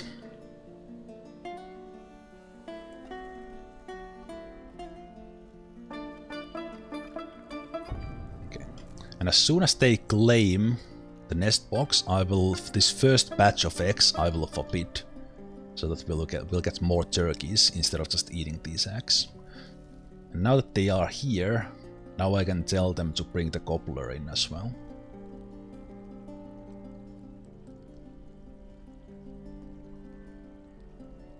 Oh no! Leaving soon. No, no, don't do it. Broker, come here. Also, reduce the bookkeeper so we don't miss this chance to trade.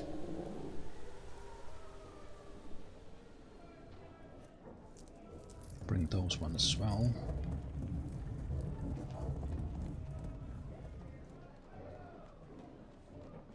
It's already prepared food worth 1,000 there. Silly. Okay, is it already in? Let's bring the other bin in here. Trade. Let's not miss this chance. Said this might be our only chance. Oh, I see some yak cows.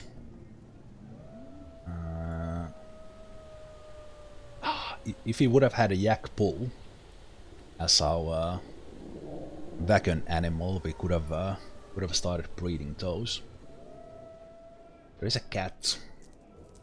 Of course, getting yak cow for 200, that's butcherable meat, bones, all that good stuff right there. So we might take those, but let's see if there's anything. There's quite limited selection. It's understandable because it's kind of the minimum. There. There's a flower bag. That's a free bag. Together with that, so that's something we could do. Probably can't afford the clothes right now. Do we need? I could take these plump helmets. I will not trade my. Although this pin is quite valuable, I think it's just more or less because of the pin.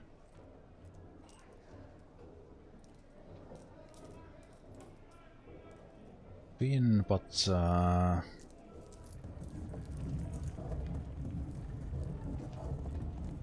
that I can't. There's actually stuff there that I don't want to trade, like the silk robe.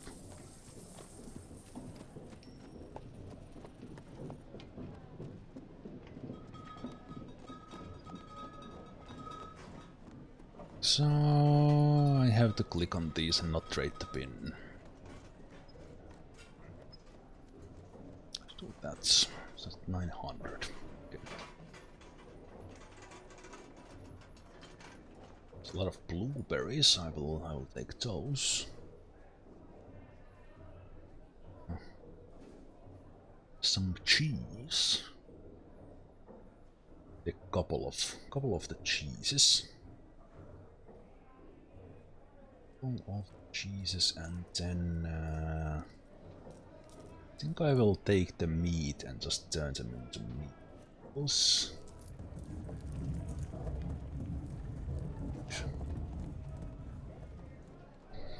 I will take these cheaper. Oh, I can't afford them. Okay. Can't take anything. It's about 50%.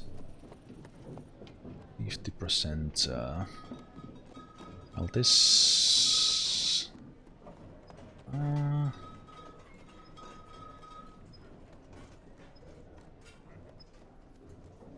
Oh, the pin itself. That basically anything. Okay.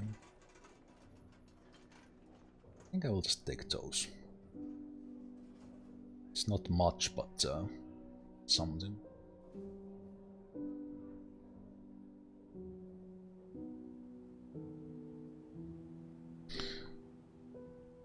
A little bit of extra drinks. Okay, but let's remove the kitchen and think about later position.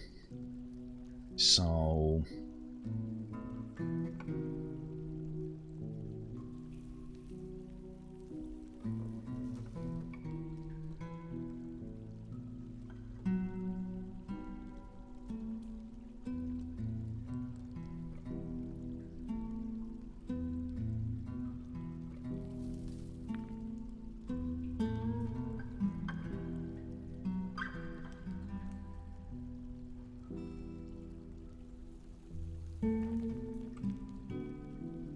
Thinking how will I organize the drinks and stuff from here now.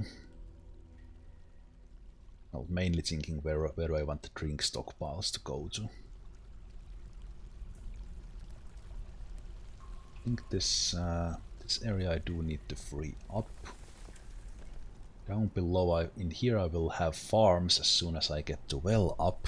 I'm kind of taking a little bit longer with than I wanted.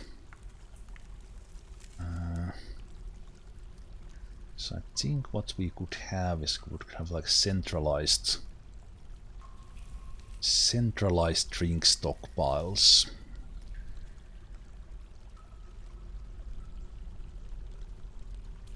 And what I mean with that is that we would have just the drink stockpiles for now here in this level, but then we could spread them in the central staircase as we like. Let's do that. And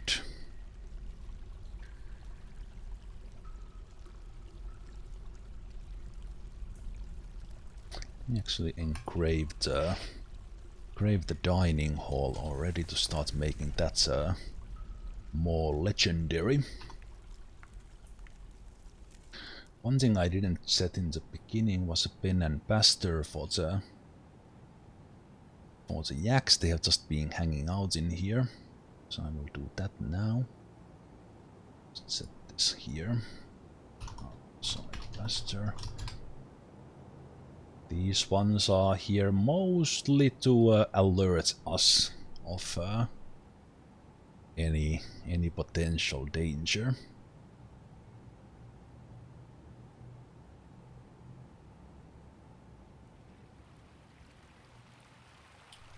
And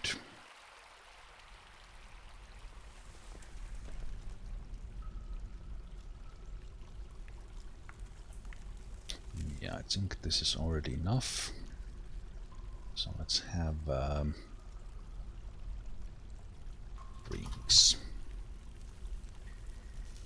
food, plant drinks, and animal drinks, just in case we made some meat later on. And we would remove those from here, so drink plants off, drink animals off.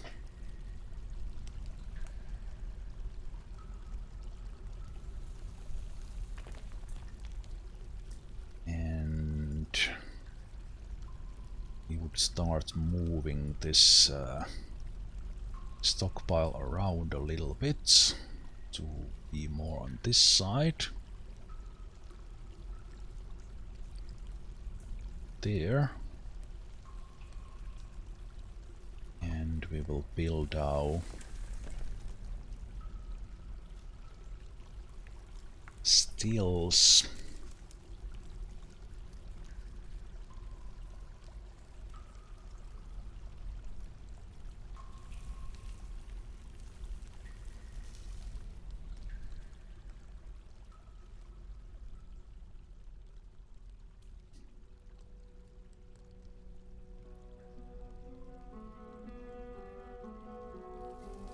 Let's make one still for now. We'll make out of mica block just to give it nice color. Then we do the kitchen. Kitchen here, let's make it out of rock salt. Then for these, do want a stockpile.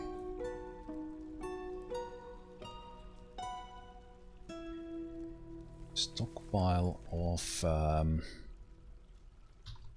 barrels and pots. Furniture all none. Barrels and large pots and food storage. And that's the first thing we take away from the generic one. Barrels and large pots. Good.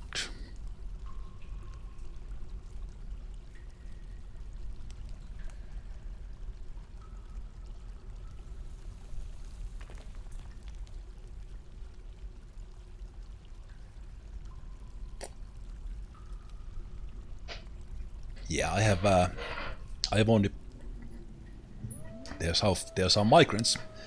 The rare we are gonna get. I was about to say that I haven't played the classic. I've only played the premium after this new version came out. Okay. Assuming we are only gonna get 2 waves of migrants, every single migrant is hugely important. So let's look at them and let's also name them right away. We have a couple of you into queue, and then we have basking nerd there in the redeem. So High Master Weaponsmith, yes please. Yes please. Dreams of creating a great work of art.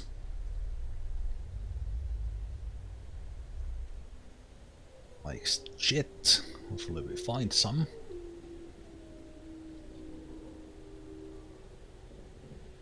Personally values peace over war. She's a complete scatterbrain.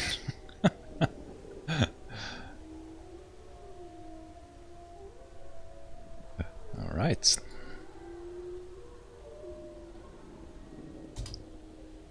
So, basking in is in. Yeah, because these are kind of generated dwarves, they don't have any relationship, they are just coming with the migrant waves. That's the first. I do welcome High Master Weaponsmith. Always something nice to get. They do come with a KB pup. And we get a skilled wood burner and competent gem cutter and competent, nice, good, solid.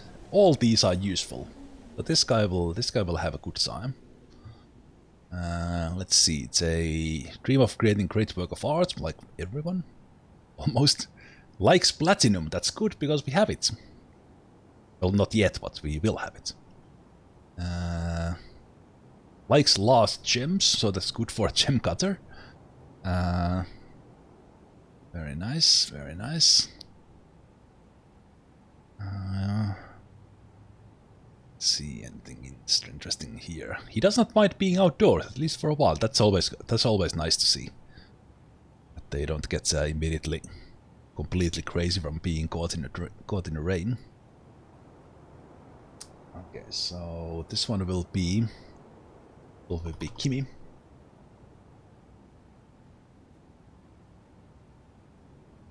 All in world fortresses.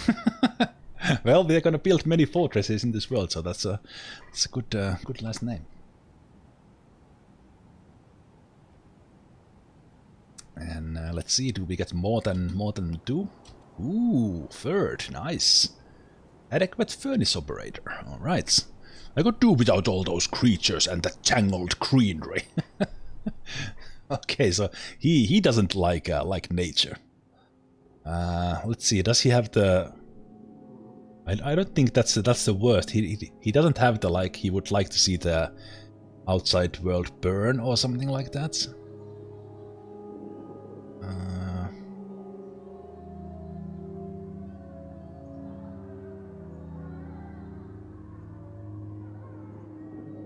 Wastes a lot of time and effort.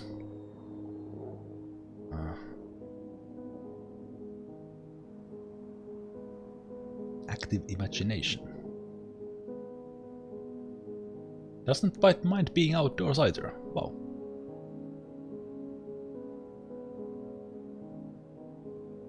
Finds those that develop skill with weapons and fighting distasteful. Okay, so maybe not into the military with this guy. Likes mazes and creeps though. Okay, so we have ice beam.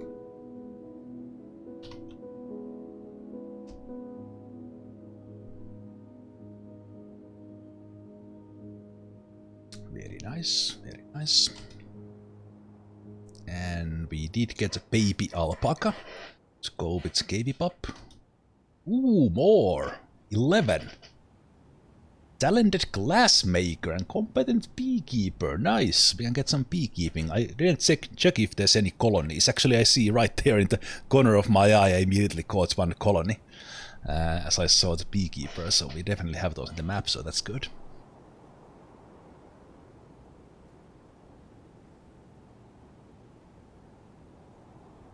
Dreams of raising a family. First thing of those. Also knows how to butcher, indeed.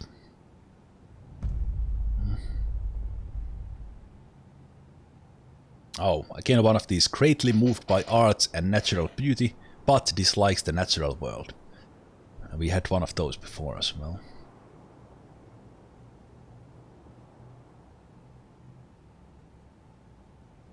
Also likes working outdoors. What is with these dwarves? These all dwarves like to be in the rain. Never happens. Never happens. No, why I said that can we make a fort work with only 7 to 15 dwarves is that this is a dead civilization, so we will only get 2 migrant waves. But how many you get from these is random. Sometimes you get like 1, or you get 1 with 4 kids, and it's yeah. So we get what we get, but after 2 we are not gonna get any. So every single one of these is an important one.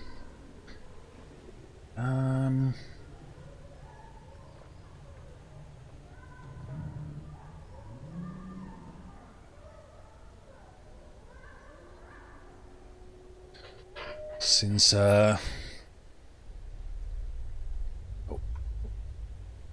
I don't think we are gonna get any caravans either. Just see.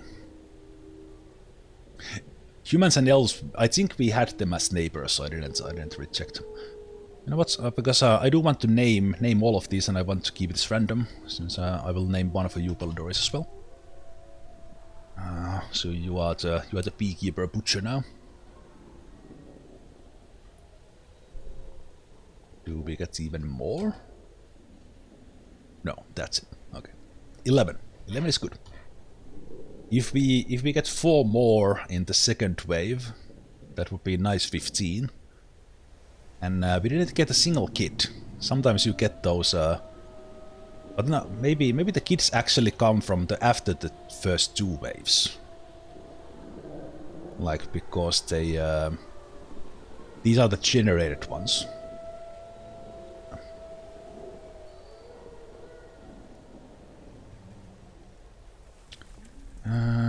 Okay, drinks, kitchen still.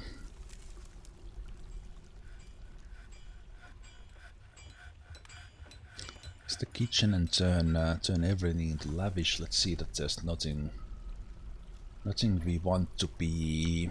Do we want to cook those or do we want to make drinks? I think they have been eating the strawberries before I actually turned them into drinks, because these have been disappearing. They've just been eating the strawberries. Damn, sweet tooth dwarves.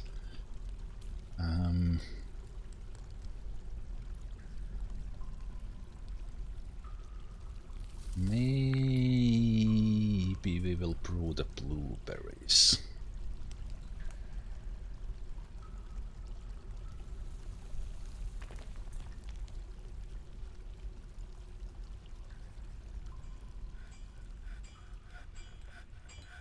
Oh. Let's do all the fruit into drinks first.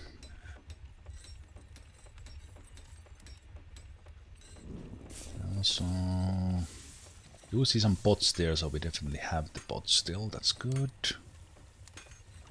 Now that we got some additional hands, immediately stuff started happening in the fort, like stuff started moving around. Okay, I think I could now go into... Let's actually see that, let's make sure that no one is still fishing, no one is still hunting. Still only have the 1 planter, only those guys engraved, just like I want. We could add like the furnace operator to become a miner. These guys already have their thing. And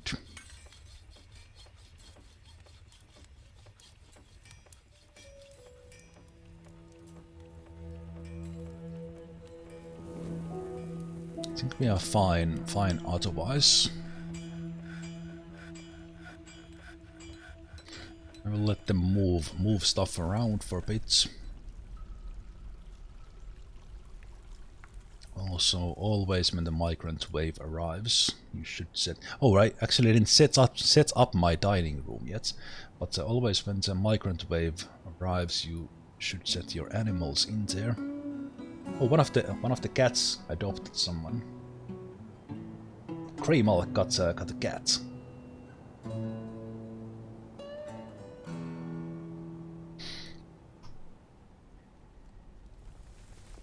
So yes, I did want to set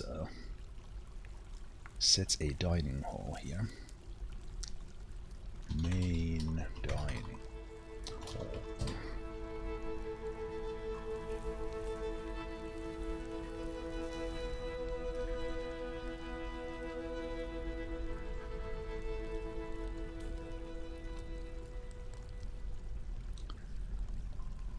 Okay. Yeah, now would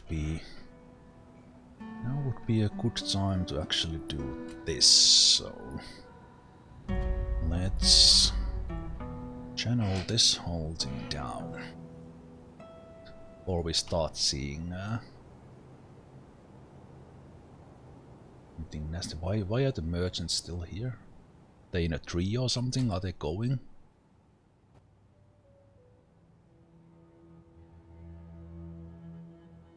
Wait. Because we don't have a civilization, do the merchants have no way to go? They are not leaving.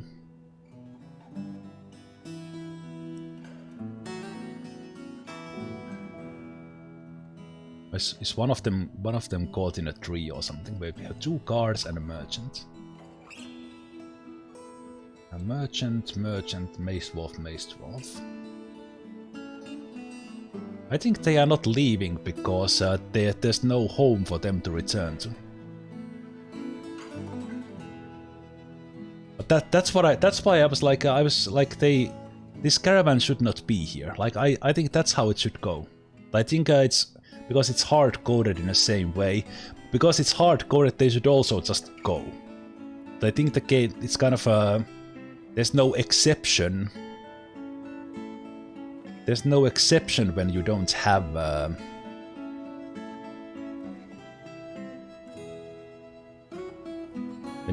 home. No, there's no one in the tree. They are all here. All their animals, they are all here, and there's nothing there. I wonder, like, if I would take the depot out.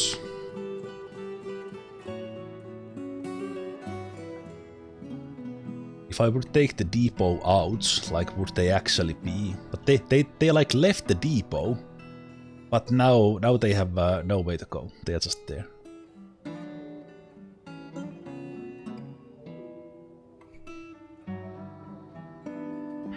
Okay. Some things I want to do here, in addition to what I'm doing right now.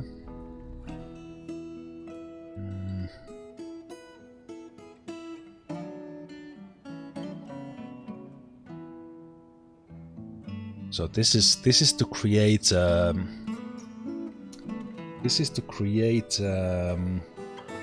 outdoor farm. Outdoor farm inside. And actually, yeah, that's also I could write there. It doesn't matter.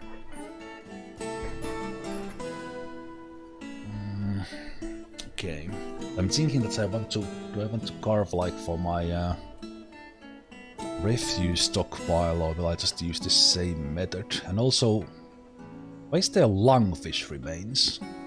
Did someone like rush into fish, even that I told them not to fish? I don't know, weird.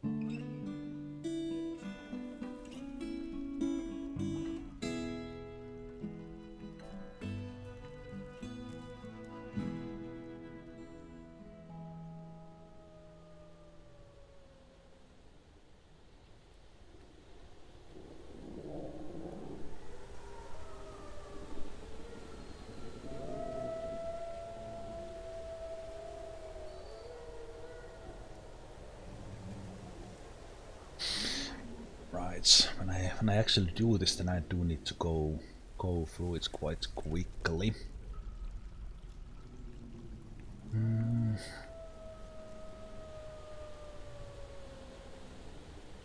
So what I'm doing here is that I'm channeling down from the surface, and because this is now open, this sand here is actually also considered outside.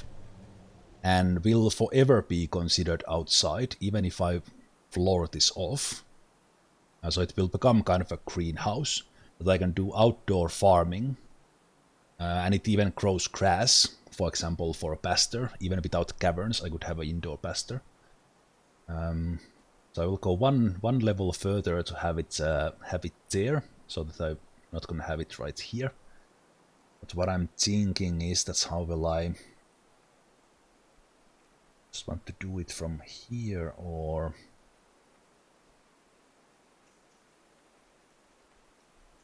I want to like make the stairs first.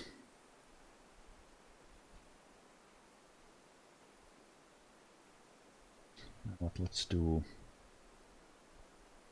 that first. And we'll go through the aquifer first.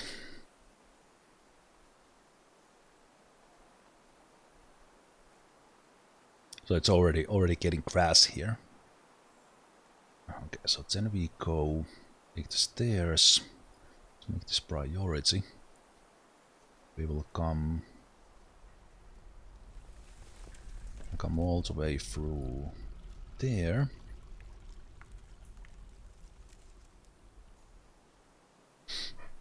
They will immediately stop and say that, oh, we hit the damp stone. We don't care, we go through anyway.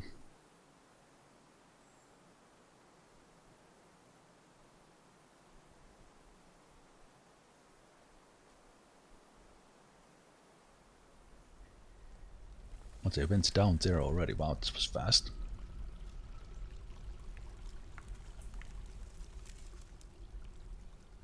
All right, because they came from below. That's why. Okay. They went through that way faster than I thought they would. Okay, so then we need to mine this out to block the aquifer. However,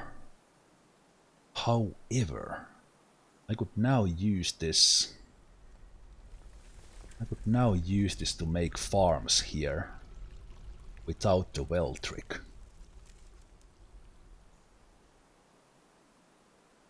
I could irrigate the whole thing down below without doing the welding. Yes.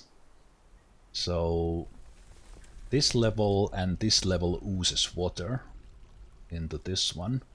It will go down into here where I actually want to have my farms. So we could just open this up and let the water come here. And if it's not enough, then we'll add the. Then we will add the. Let me actually see how many farms do I want here. So how I actually want the farming to be is that I want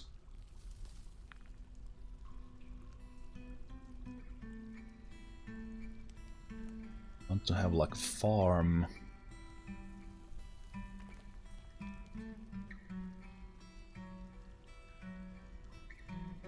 Take these off.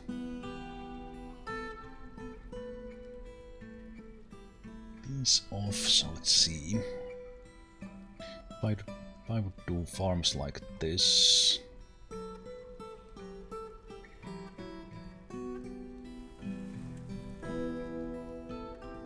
In theory, I could have quite many farms in here.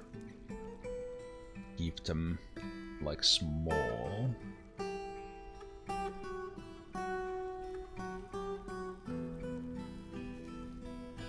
That's off.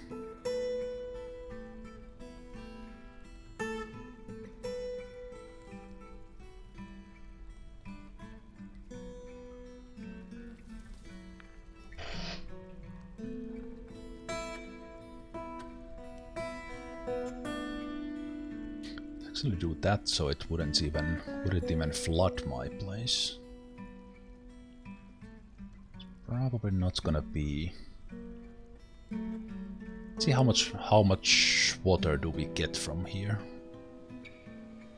Well, while that is happening, I will also take a lower priority. We'll take this one down. This one down.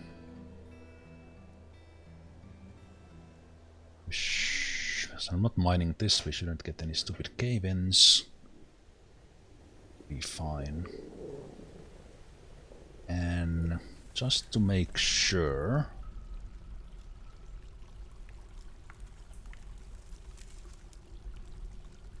the water does go down in there. Let's make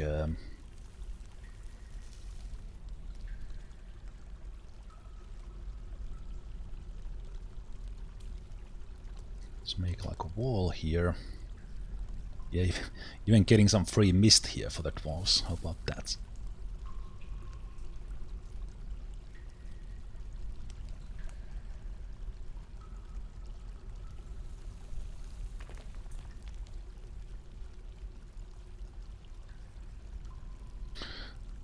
And then I can add water with a well, but this will This will make it a little bit faster.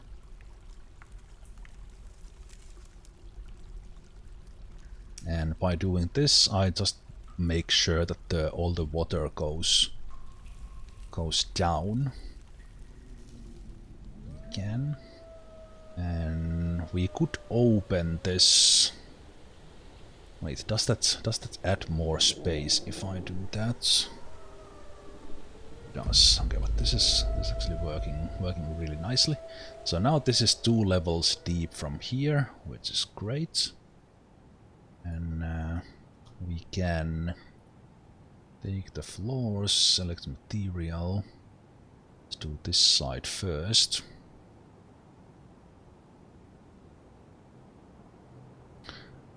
This side first and do the chalk blocks in there.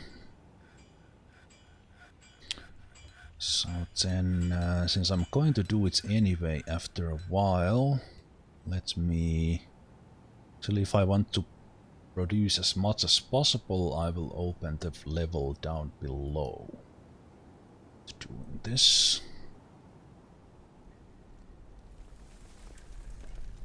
These I will smooth. It's not related to water production.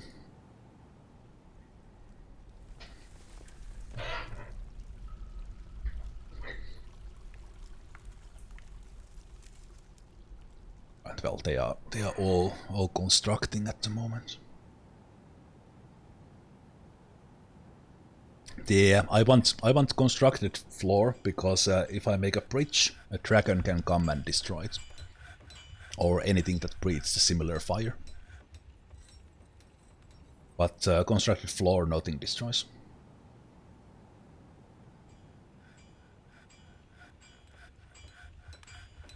I learned from my first fortress, luckily, that's how much and how bad a dragon can be, so I know to prepare now. I'm no longer trusting on bridges like I've always thought. Nothing can come through a raised bridge. Dragon can. Same thing here. And especially because this just needs to be blocked off. There's nothing I would ever change in here, kind of or take the bridge off for this particular case. Okay, but this is now ready for outdoor farming, and we'll just use the water to go down here. But I'm pretty sure I also need to use that for a well, which brings me to my well building, which I will do in just a moment.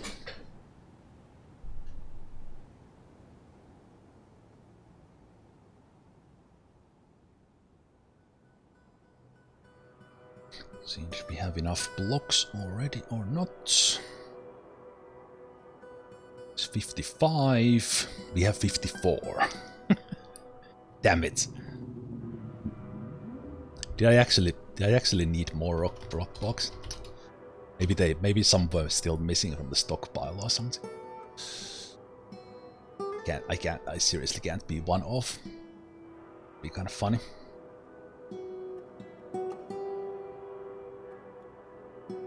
I am actually one off.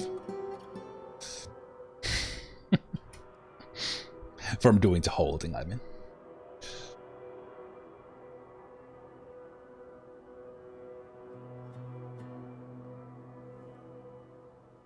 Well, now that I think about it, I knew this would be 121, and I made 120 chalk blocks, so it is exactly as it should be.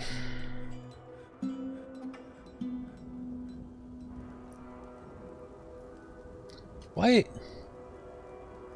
do we have some lung? Wait a minute. Oh, is lungfish is a vermin? Oh. Wait, what is causing the lungfish to appear here? Like because we have... I don't know. Weird. Just weird.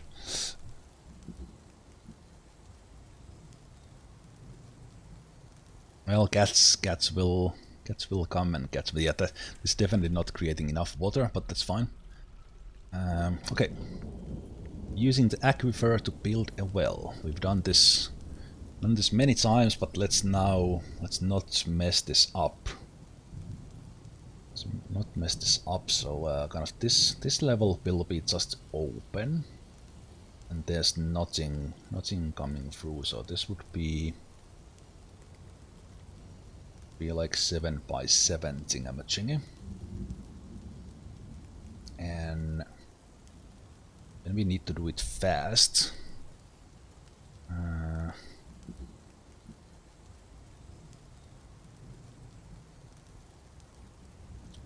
Need to do it fast here, so this would be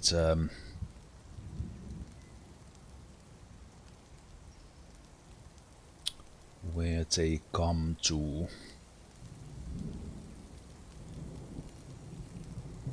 take the water. We will construct the floor here afterwards.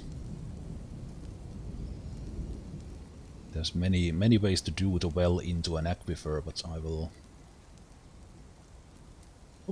Also, we are hitting winter. Hitting winter.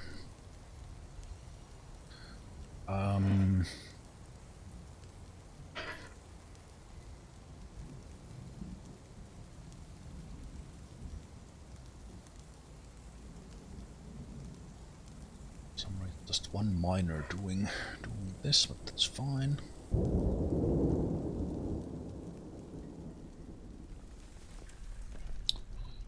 Let's channel down. Channel down 5 by 5.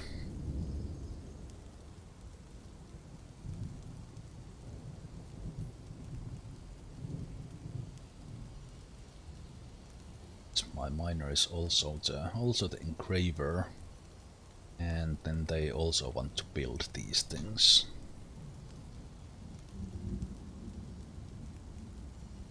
It's a great thing that if you are constructing something, then like stuff happens. Okay. In a way, it doesn't matter that these merchants are here, because well,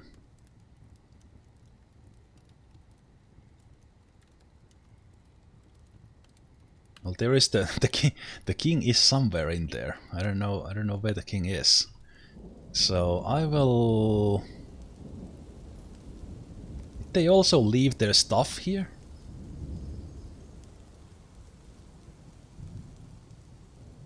There's stuff here that I didn't trade.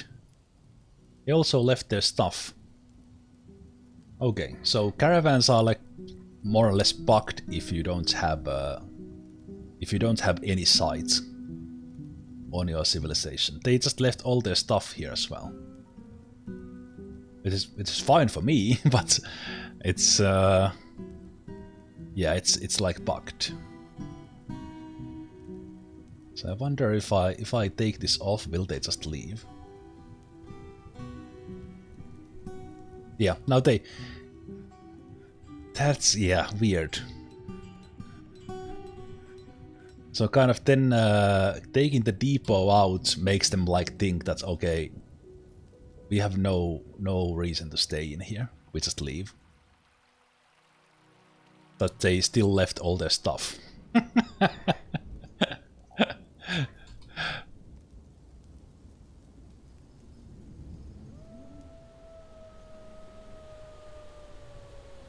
Well, alright, that's it, I guess. That was weird. So they just well, we have no place to take this stuff back to, so we'll just leave it to you. That is completely fine with me. Thank you.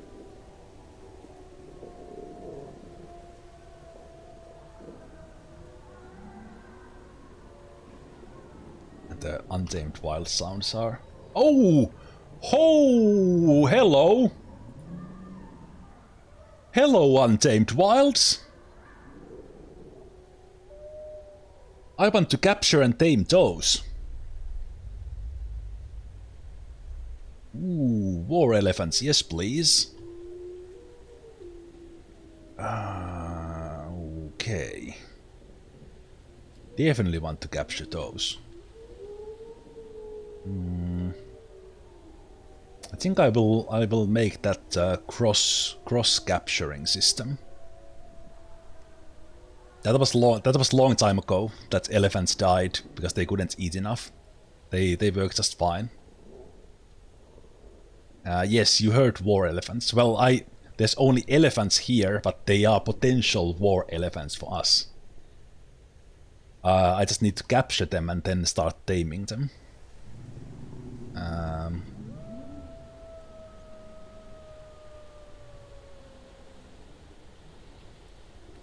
Okay.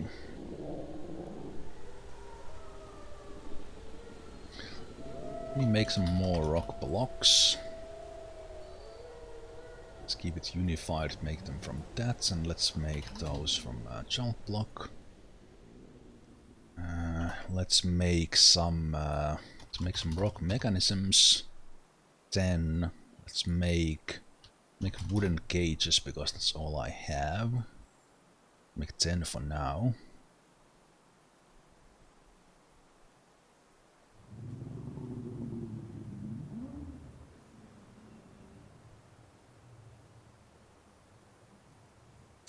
This untamed wild is proving to be interesting one. Get then one last stroke in there. Or we get more water.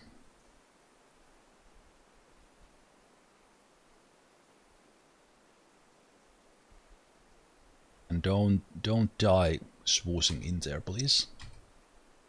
Thank you. And I will probably just have to leave that unsmoothed. Okay, then we do.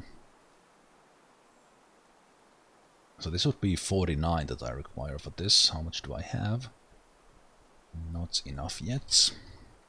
But that is already filling up with water, and that will be my for my well.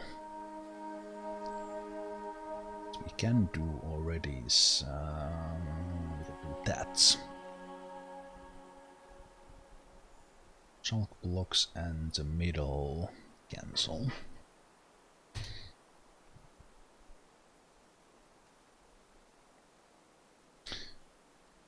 Okay, how are these elephants moving about? They are like in there. They are like going a little bit away from us. Kind of a little bit on the side here. I wonder, do they come like down here at any moment?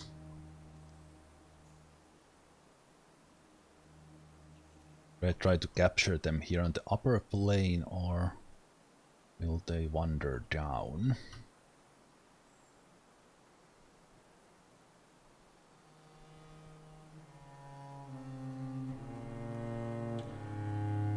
They will. Oh, there they come.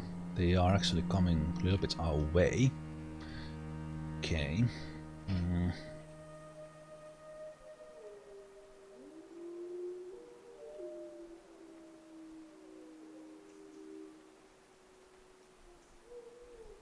They are. That's a little bit too close for comfort, to be honest. I think normal elephants don't crouch when caught in the train. Brrr. Rain. That was hella fast. What the hell?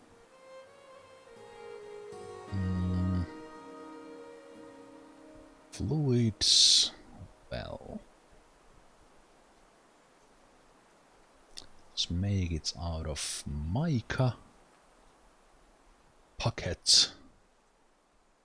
And now that we got some extra ropes from the caravan, let's do it out of a giant cave spider one. Let's use the best mechanism we have. We got some exceptional ones, which is good.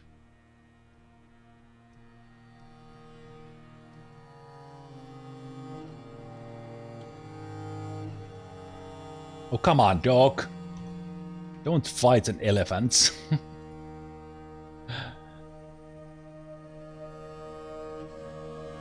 Ah, crap. Where's the dog? There you are. It's a brave dog, but that's dumb. Like if the elephant attacks back, then the dog is gonna have a hard time. Well, so far the dog is doing good, but is it actually like making this thing bleed? It's already ran off. The elephant already ran out of steam. The dog made it. Oh man. Okay. Right, but let's make. Guess I could make it like in here.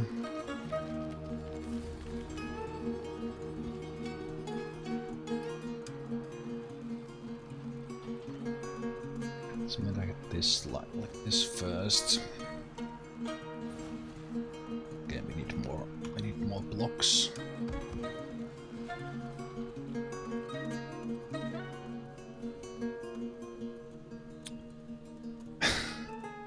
The dog is actually going to kill this elephant.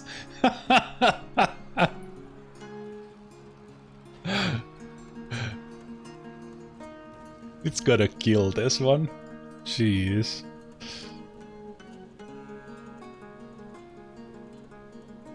It is just fighting it non-stop. It's blinded it already? Okay, I better make a butcher. I better make a butcher. Okay.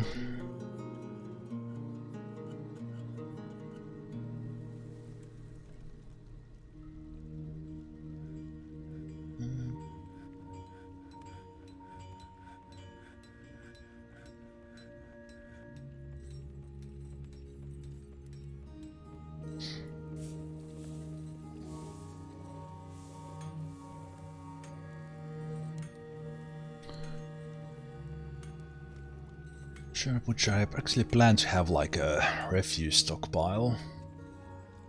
Refuse stockpile up here, and looks like that will probably not expand more than that. So I will fill it with the well method.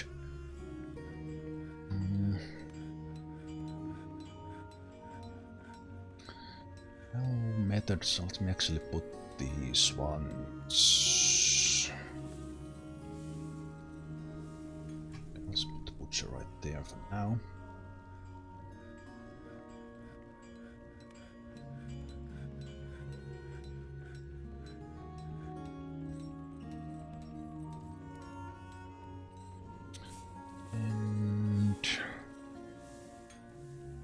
Use that room. I will just put the tannery there for now.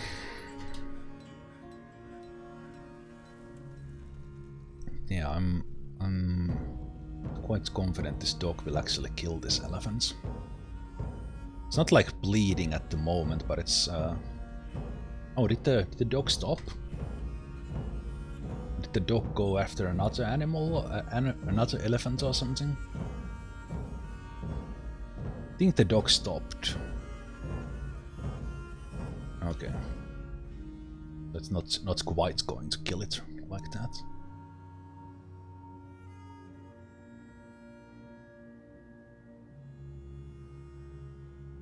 Okay, but let's...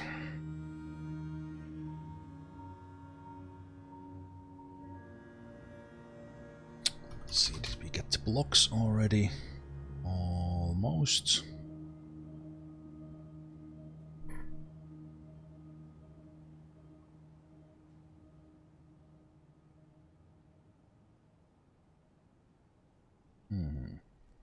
You're still hanging in here even that we have this.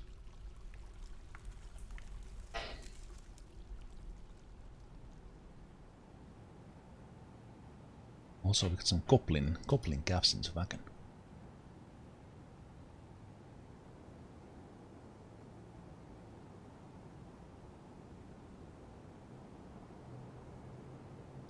Man, I might be late for these elephants. They might just leave. But maybe a little bit later. Oh, the dog went again, but this time against another elephant. I'm not sure. Maybe this time the dog might have actually gotten hits. Yeah, it kicked the dog, and the dog was like, "Oops, sorry." Oh, he's this dog keeps on going after them. Oh man. Oh, the dogs. Okay, we have a lot of extras here at the moment, so I do want this to be floored off. So let's do that. And also, why are they hanging out in there even though they have a dining hall? It's so that you actually need to set up a meeting area, right? I'm confusing this again, like brain fart from the previous versions. So actually, it's a dining hall. It's not a meeting area anymore. So I don't really. They shouldn't be out there anymore, or should have not been there for quite some time. So what I could do is make them a generic temple to give them a place to hang out. And right now with this current setup, it could be under. The.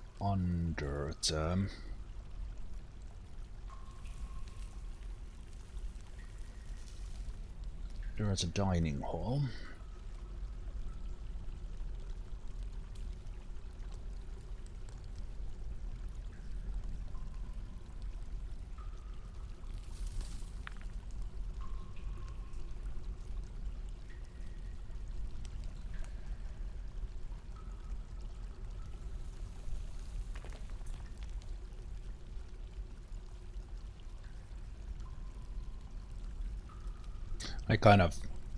I should have set a meeting area, but that's from like old habits made me think about that dining hall is a meeting area. They will just hang in here, but of course they don't do that.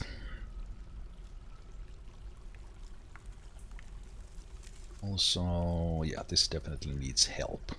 So what we will do is we'll make a hole.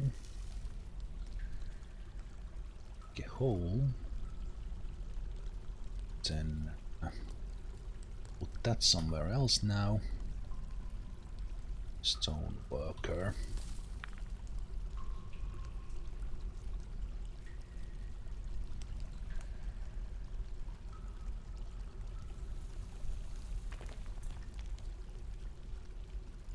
Alright, I think I will actually put it here now. There.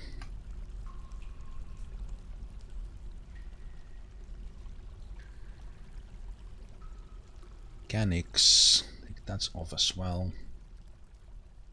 Old workshop. Mechanic.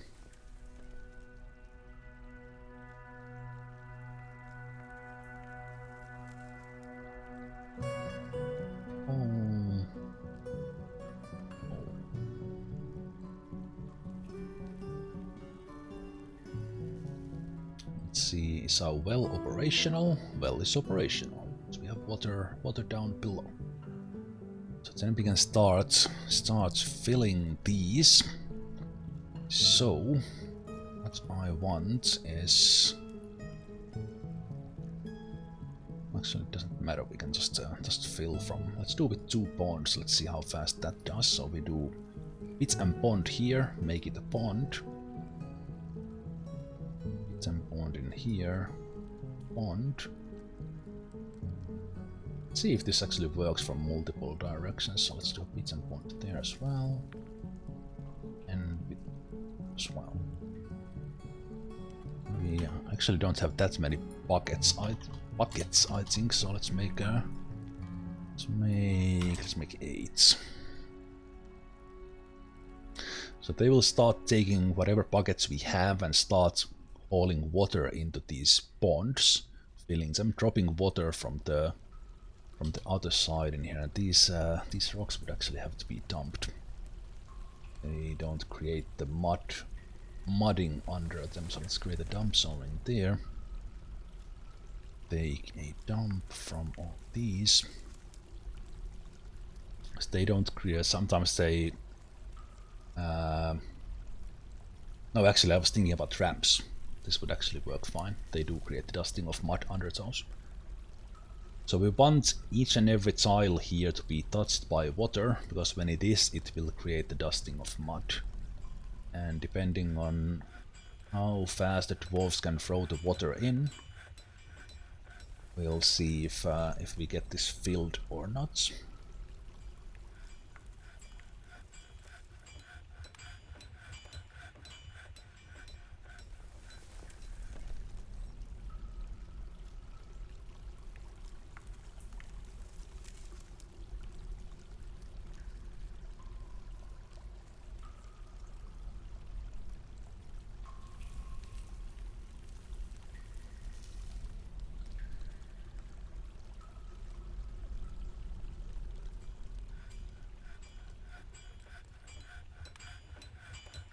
That's already pretty good.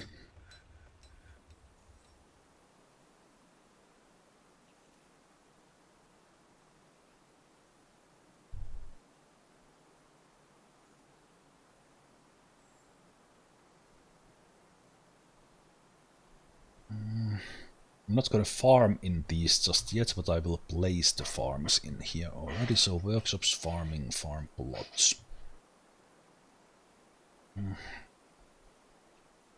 Let's see, so let's make... Let's do this in the same way, so I will do like small farms here. So I then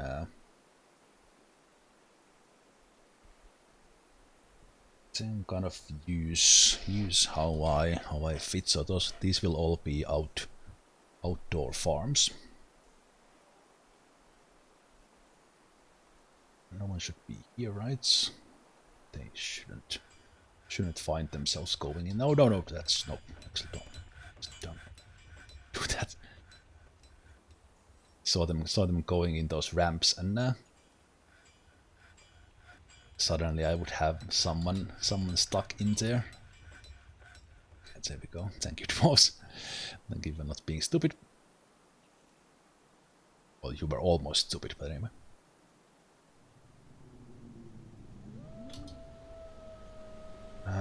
Yeah, rope reed I should be looking for outside, but I'm also hoping I would get them from the humans.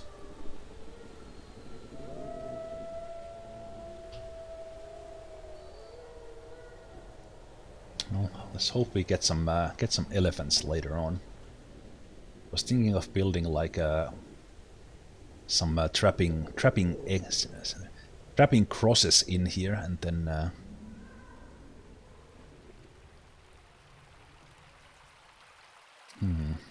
we could actually build on this floor as well and use that for stuff.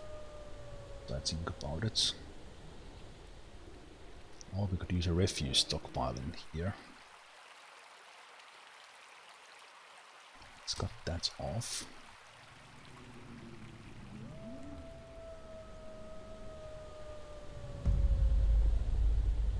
Ooh, what is that sound? Ooh. I like that sound. Also a little bit scary.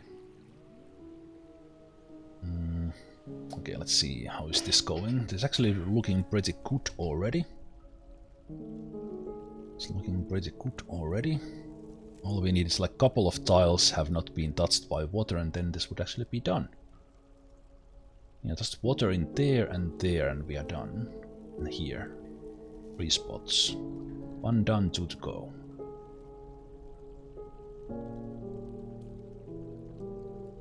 Can you farm on wetted constructed floor? Ah, now that's I have not tested, but I'm gonna guess no. But then again, like I think okay, just one to go. I think you do the like if you get mud, then you. But I'm not sure if mud actually forms. Okay, we are done here. It's all good now. I'm not sure if you get the dusting of mud on top of constructed floor.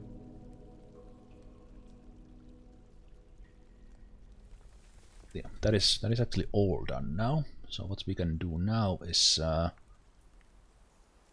mine these and stop the aquifer.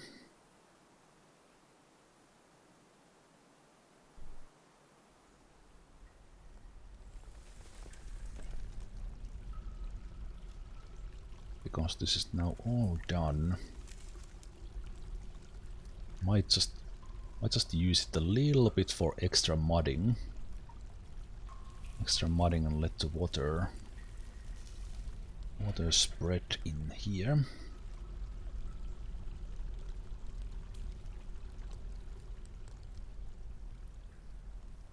Okay, and then on this floor we will block the aquifer.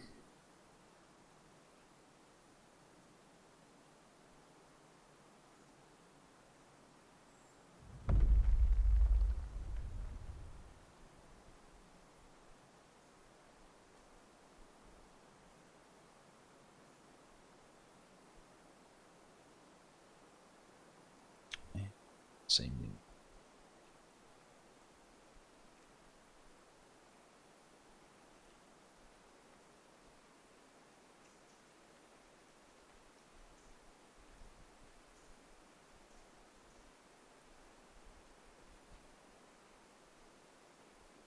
While that is happening, this was probably mined out, and it was. There's no rush, but we can smooth it, but this will be a meeting area. And I think I will make it a, like, no specific date temple. So this is a generic temple. Invisible wave, and we will not allow visitors. Not even long-term residents. I can turn that off, that doesn't matter. So now they have a meeting area, so they will not hang out in the wagon area anymore, which they did for a little bit too long. Because I forgot to set that area. Okay, this is blocked. This is blocked. So someone is taking water from the well, I see. It stopped the pond, so actually why are they just leave that there? They were about to take water, but then they stopped. Guess so. Okay, then let's quickly build the farm plots here as well. So we're gonna do 2 by 3, 2 by 3, 2 by 3, 2 by 3, 3, 2 by 3. While that is happening, we can stop this seed stockpile in here, and we will create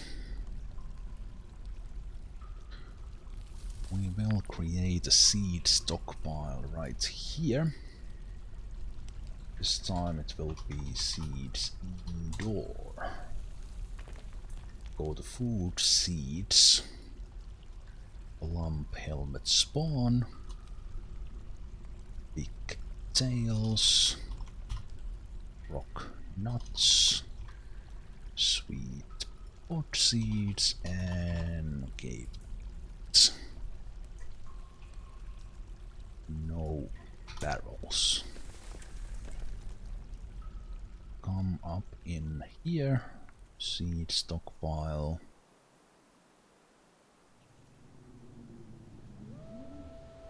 There, seeds outdoor. Seed all.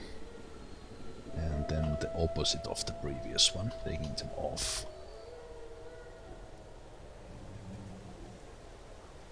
Rock nuts, sweet pods,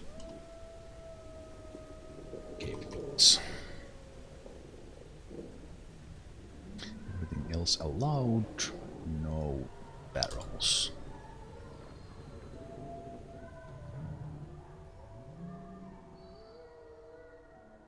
So that is set up. This is no longer needed.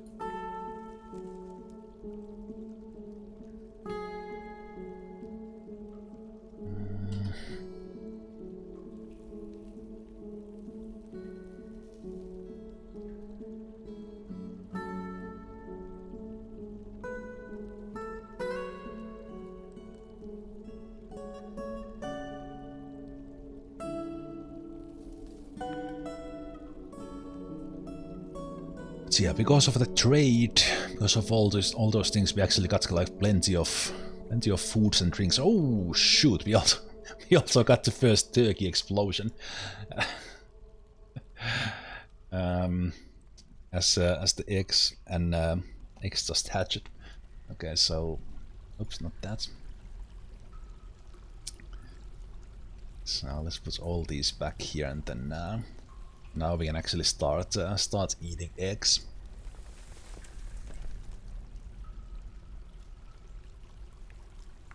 And right now I could even take the nest boxes out, kind of temporarily, if we would just want them not to make any more eggs. I think I'm fine with that. So that happened because as soon as they claimed the nest boxes, I forbid the eggs. And as soon as new ones hatch, they put more eggs in. So I could again forbid some of these to get even more turkeys later. Yeah, I did put this one in here, and we did have the... Did we get any more? No. Pretty good, pretty good. Pretty good. I think what I could do here is...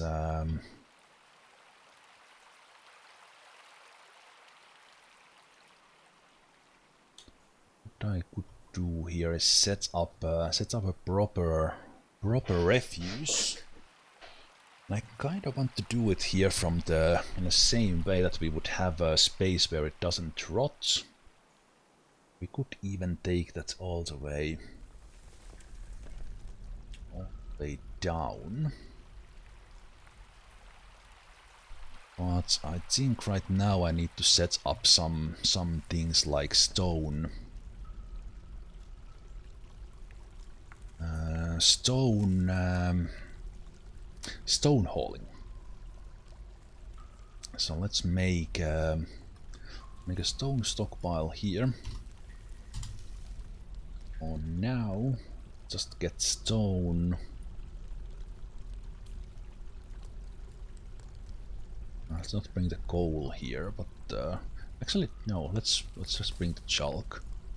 Then make sure this has like plenty of wheelbarrows.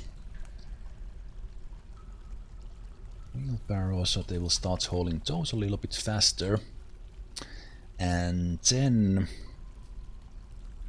Oh, I think the dog got a little bit overconfident and it is dead out there somewhere now. Chasing the elephants. Poor dog. Brave dog. Brave dog, but a little bit of a dumb dog.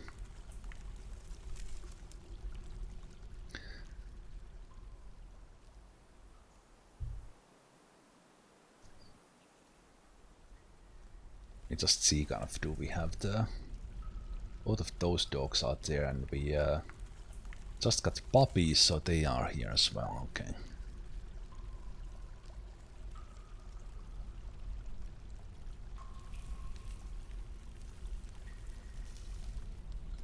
What is the next thing I need to do?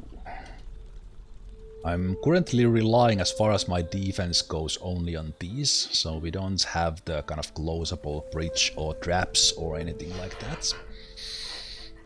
So I think that could be something I do. So let's carve a little bit of these trees from the right next to me out. I think I will just take this wooden stockpile out.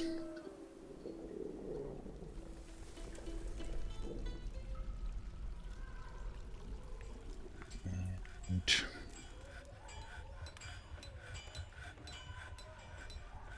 I'll make a new dormitory quite soon, so I think I will just haul my wood in here.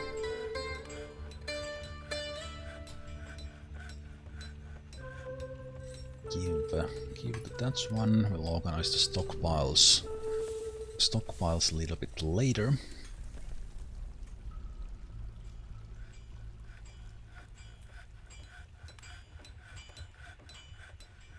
I think my planter is doing all kinds of things at the moment, so...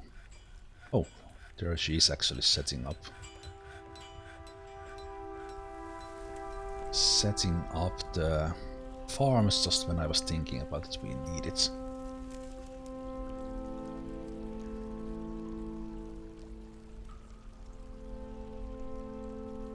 So let's start putting this one right here. Will be plump helmets all year round. Plump helmets farm. And this one right here will be pigtails when we get to that. Pigtail farm. I'm not gonna take others. Actually, yeah, I'm not gonna farm anything else for now. Just 2 farms. And let's see up here. Have we gotten...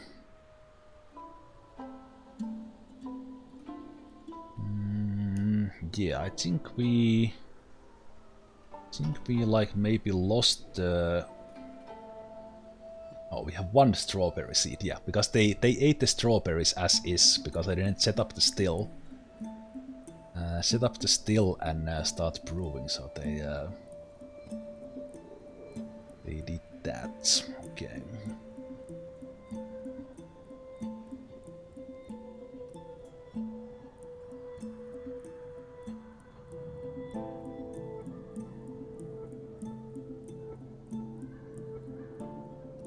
Animals will not reproduce if children make up more than 75% of their population.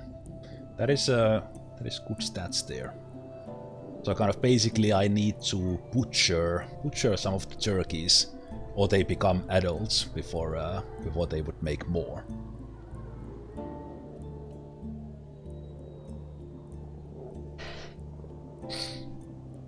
But you can still make like a animal explosion happen pretty easily.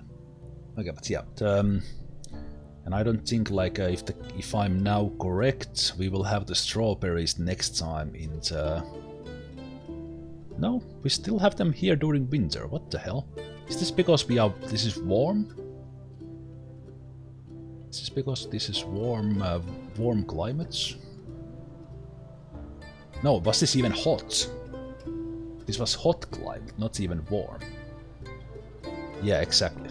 Usually strawberries is happens only in summer. We are like in the midwinter and we are collecting strawberries. I'm not complaining, but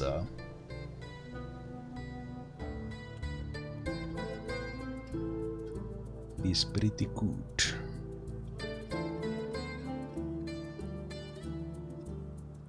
On the other hand, why? Well, there's some dead ones as well. Why do I even need to farm them? Because there's so much of them here on the outside. Well, maybe it's just for kind of a... I want to be self-sufficient on the inside.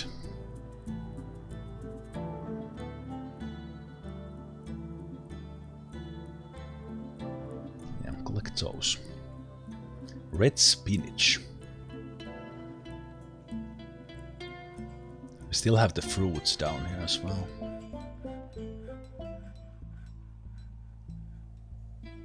So many strawberries. Silly. Silly how much we have. Food is not a problem in this fort. On this, as long as we don't get like a 200 zombie or any kind of zombie army outside or goblins, we have everything we need from the outside. Or who knows, kind of how much all this plant gathering is agitating the nature. We'll get agitated elephants. That's that will be something.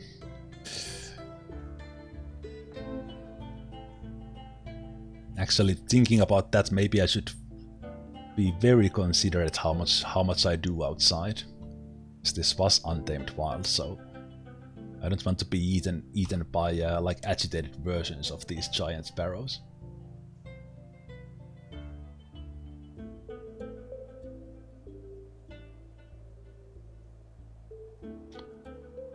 Okay, but I was kind of hoping. I guess we get the next migrant wave in the spring. It's kind of what I was aiming for, that I would play until we get the next wave.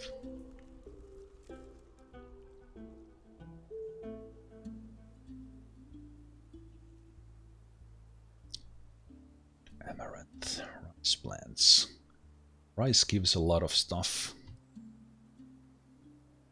We do have maize.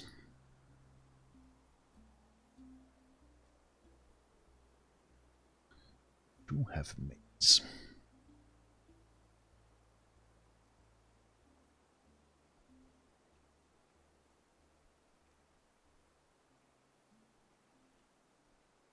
Melons.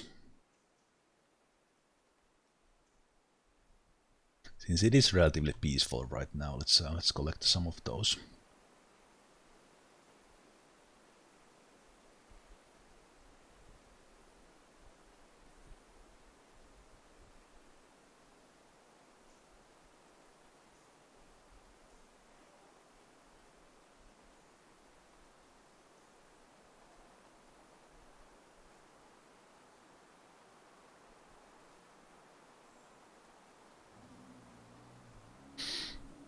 And while they were collecting those, let's do...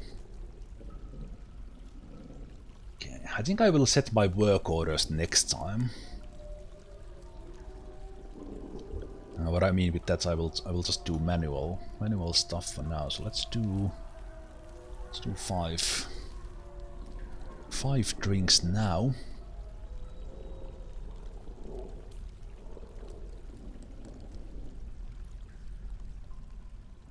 5 drinks now, and then let's set up the outside in a way that I can close down from the outside as well. So let's do very simple walls in here. And also I should make the trade depot back. I will worry about getting that inside next time.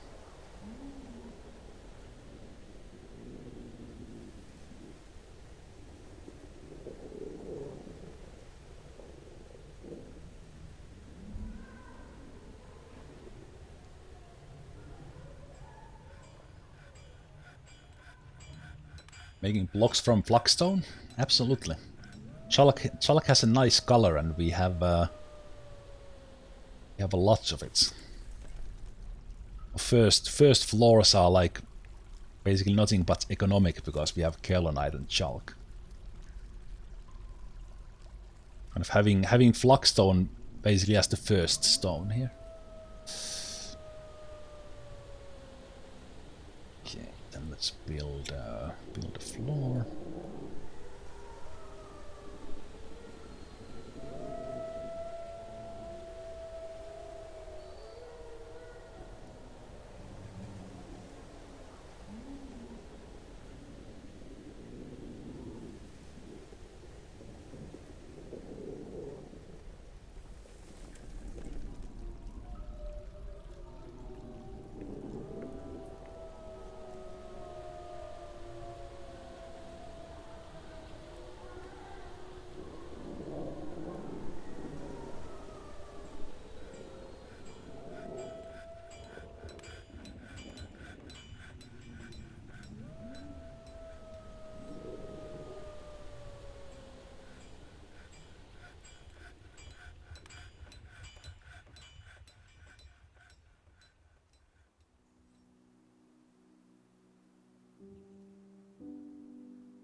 Now that I'm doing it like this, I could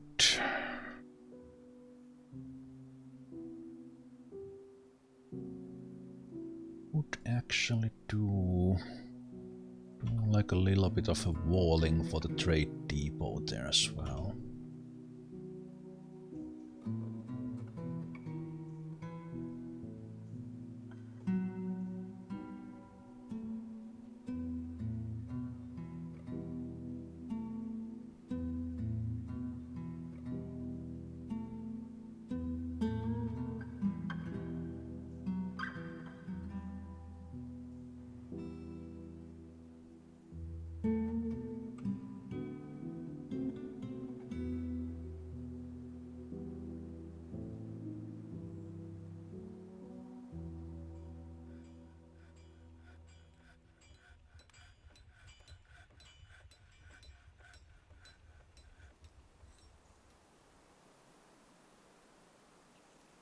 We need more chalk blocks.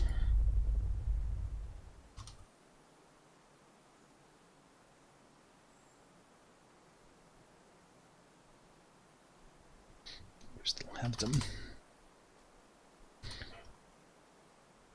Also, so some more space we could definitely use.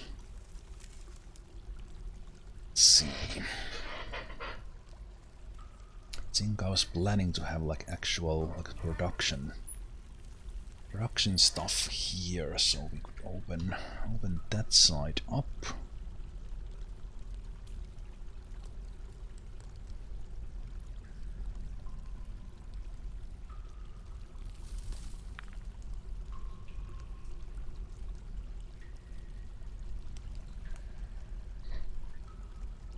Side up and start maybe moving the workshops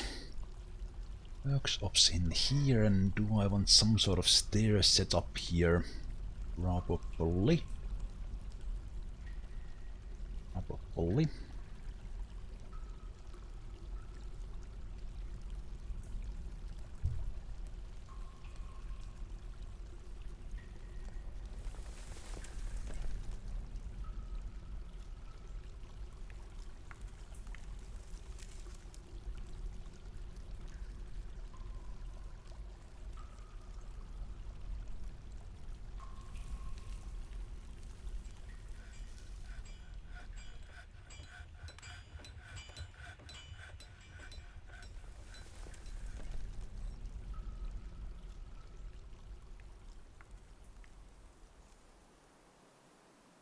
They have still not found the dog.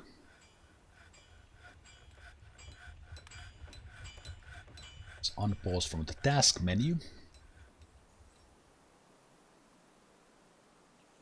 Menu I am so underutilizing that trying to remind myself and not click on the individual floors. Instead do it from here.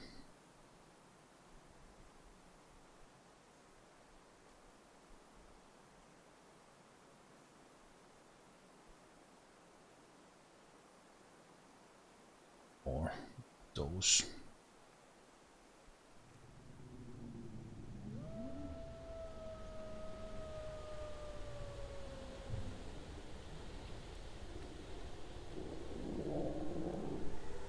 So it's an ooh, some monkeys. Monkeys are actually right here. And the monkey's dead.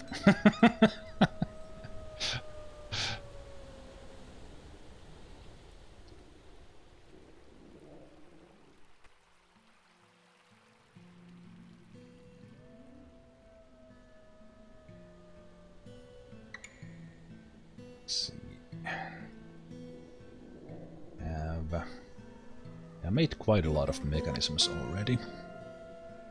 Right, because I queued up because I was thinking about making those traps.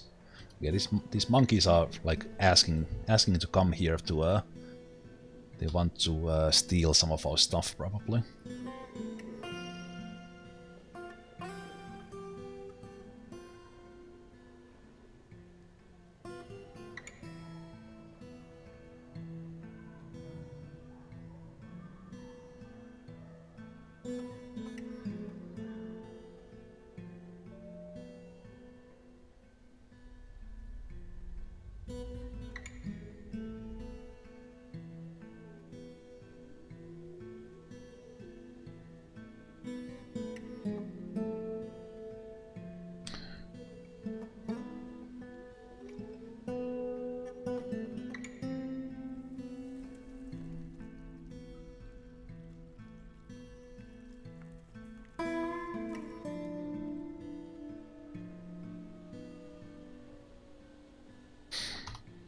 Yeah, some of those seeds I actually want to cook with, like the.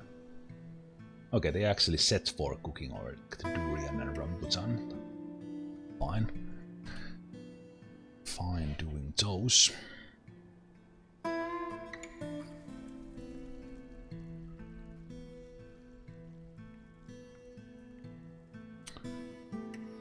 Construction bridge to the left. Let's make one here. Let's make this out of. Make all of these out of chalk, I guess. Then here.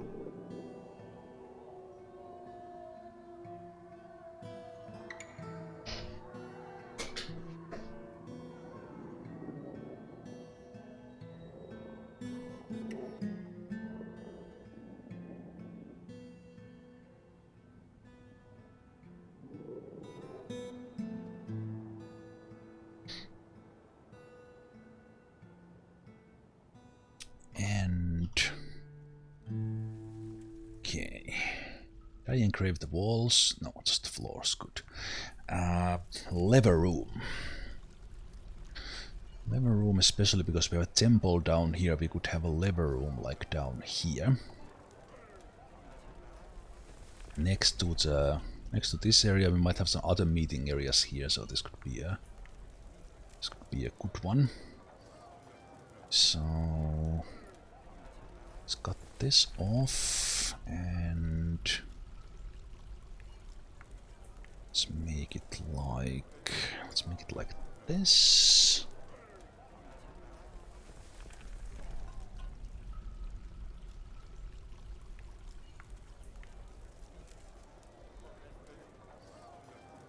Maybe to keep it a little bit like compartments, we'll make like smaller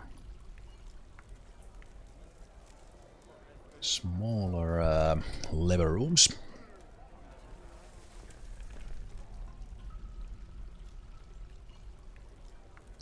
Like outside defenses and something else here and so on.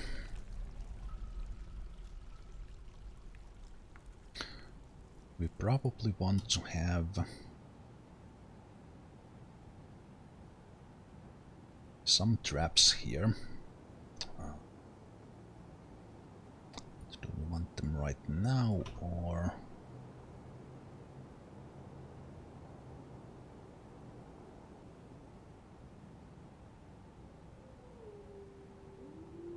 Yeah, this will be a part of the trapping things. I'll make like a cross here that animals need to run through. Then maybe if we see some animals on the map that we want to capture, we'll set the traps then, not just trap anything or everything.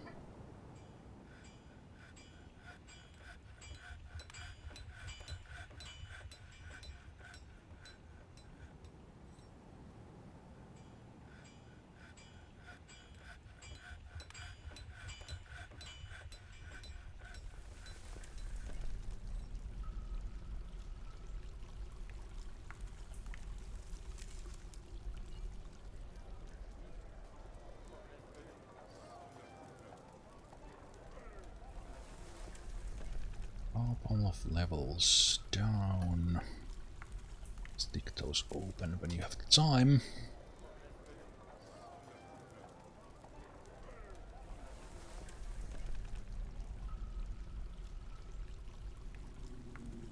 Then more or less the only thing I don't have set up is any sort of spring. What I don't have set up is, well, not much of a defense, but I don't have a refuse disposal system just yet.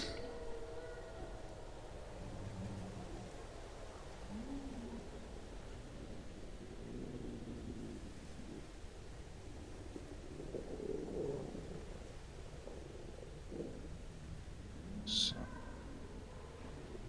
it's 9.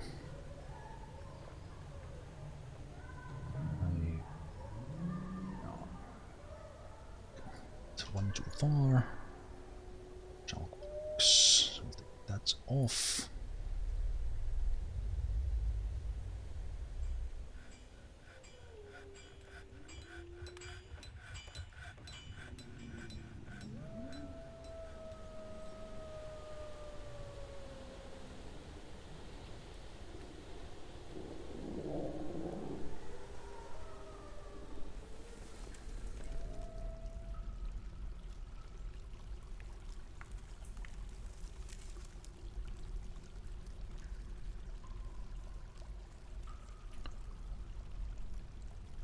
actually.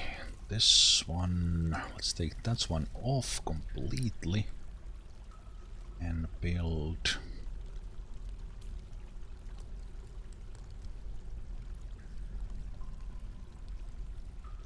craft swarves in here. Let's make these from Calanites. And we will have another stone stockpile here.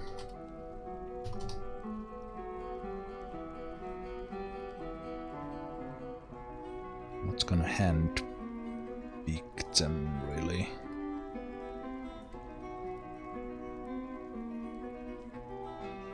Haven't really checked what else. Oh, okay. This is like a. We have like a flux fort because we have dolomite in the. And then we have. Wait, what? We have limonite right there. Okay. Okay, so we have dolomite and chalk as our kind of first levels of stone. So I guess we are making stuff out of flux. And then we have the calanites. Okay.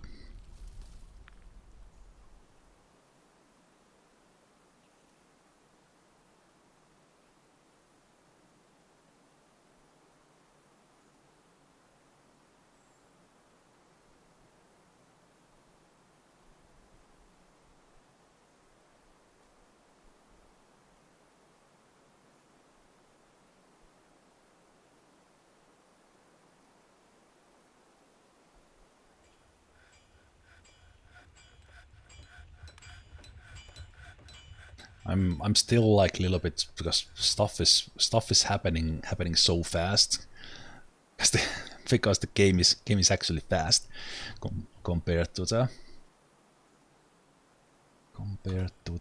what we had in Be a Pearson's End.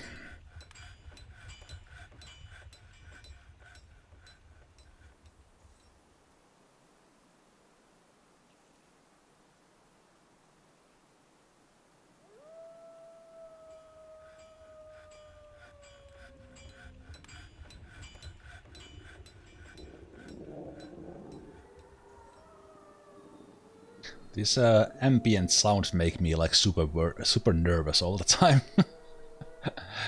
Hey, Brandipel.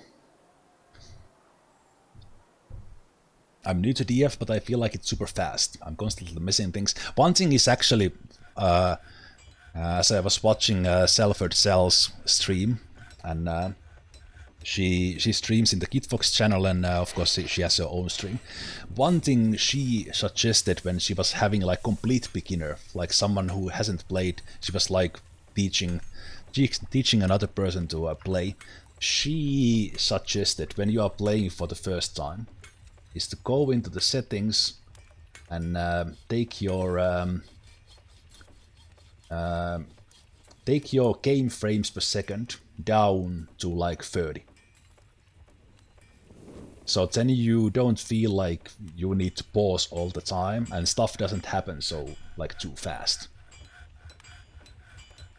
So this is actually something I'm even considering now that I would put this down to like 50 or something at the moment. But on the other hand, I'm kind of enjoying that stuff is happening fast. But yeah, like when your fort gets bigger, it might slow down kind of on its own. For example, I had my previous fort, it slowed down below 30 on its own.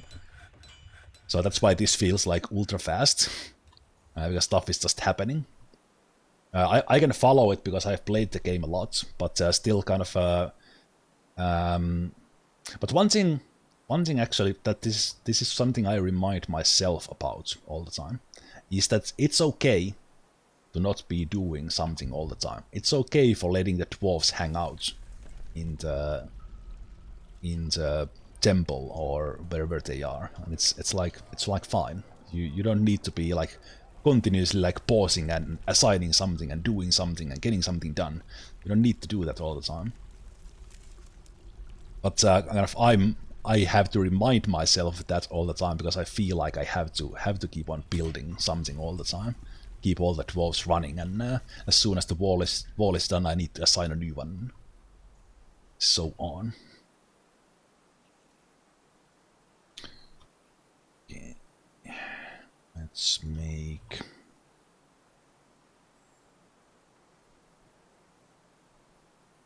continuities. One more batch.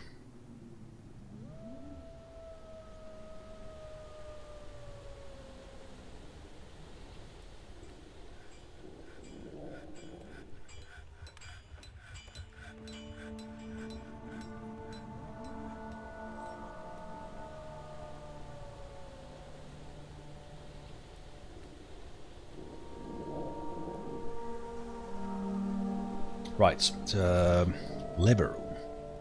I was thinking about the lever rooms, but I didn't go through with it, so smooth those.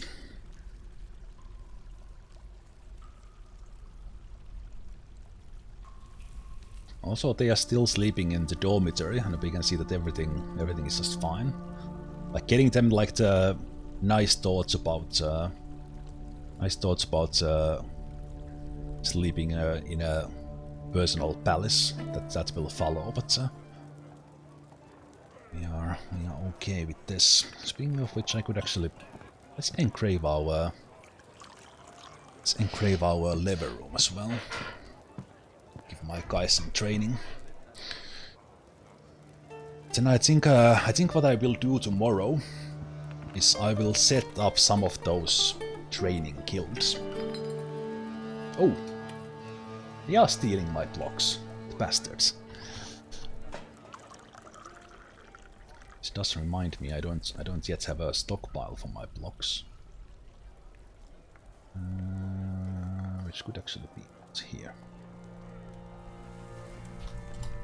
Hey Aldorigan, how you doing? Awesome blocks. Let's not do metal. Let's not do these, but let's do the building blocks.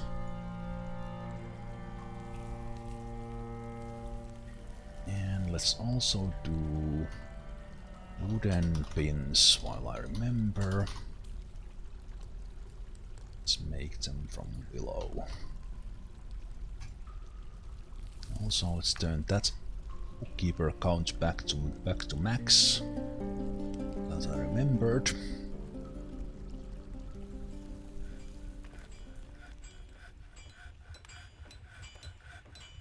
Let's make all the lavish meals we can. I will set up orders for those next time. On purpose not doing them right now.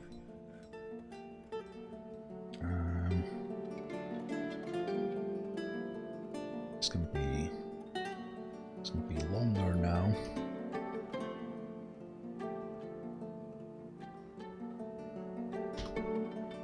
I run out of. All right, yeah, they're storing them, so all of a sudden they are not available to me. Is it possible to cook lavish meals without a meat? Yes. You need.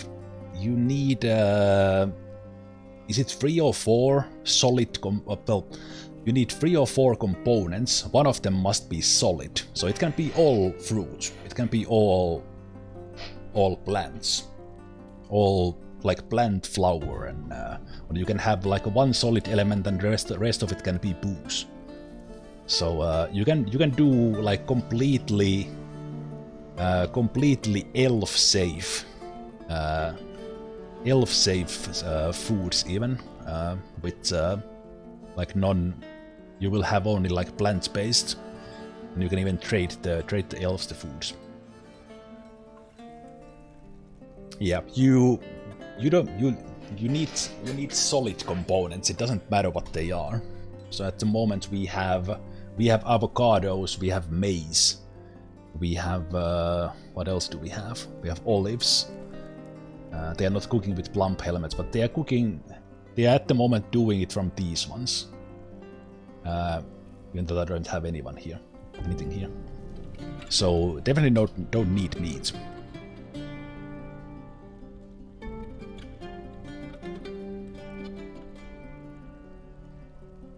I like to keep like a versatile. I want to have like turkeys I will eventually butcher, also get leather from them. have plants, gather plants from the outside if you have any, in addition to the stuff we farm. Kind of have a versatile things. But looking at what they are cooking right now, we are getting some strawberry plant roasts made out of donkey cheese, finely minced strawberry plant, and strawberry plant. So this used 4 components, 1 of them donkey, 3 of them strawberries. What else do we have here? We have red spinach roach. This was olive spinach. So yeah, this is just olive and spinach times 2. What else do we have? Oh right, we got all these weird meats from the caravan. So we have yak brain, minced bilberry, minced prepared goat's heart, and minced giant fat meat. This is delicious. I always wanted to eat some yak brain and giant fat meats.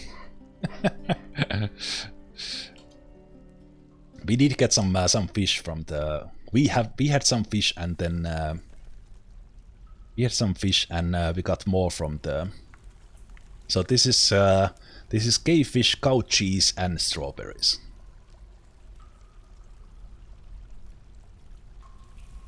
Alright, Homeric, see you tomorrow.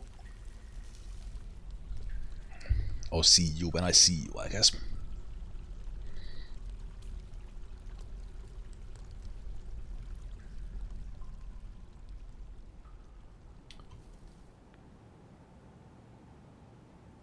Okay.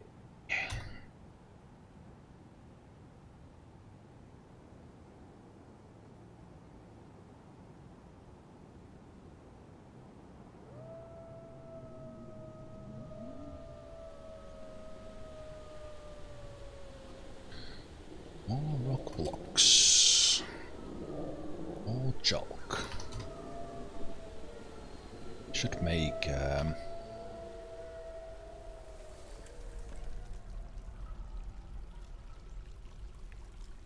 you know what? Let's move those here. Stone worker. Let's make these of chalk actually.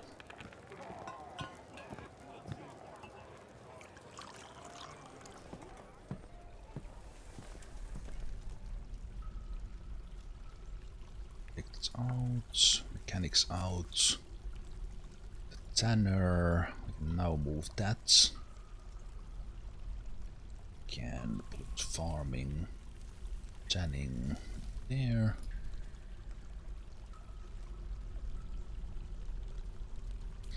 this stockpile can be removed. While I remember, let's make more. I wish I could still do like wheel wood, like the old filter. Have to type the whole thing. Let's make 9. Willow.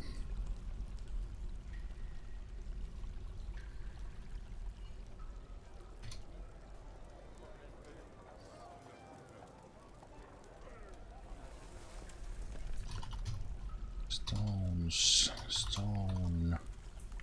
Work.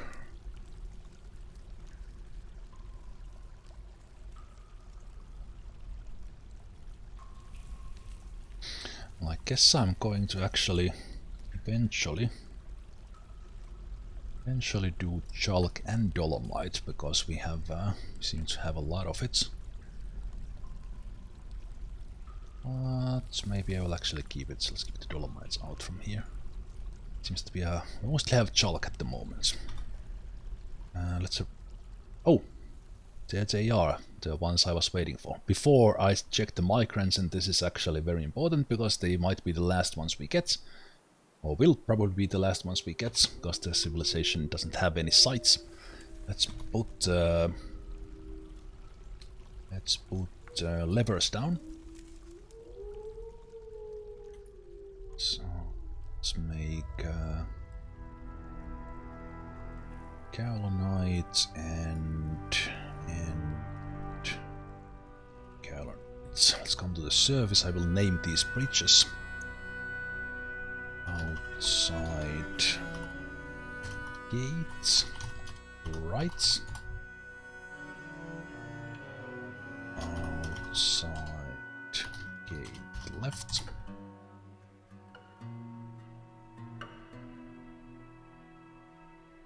Okay.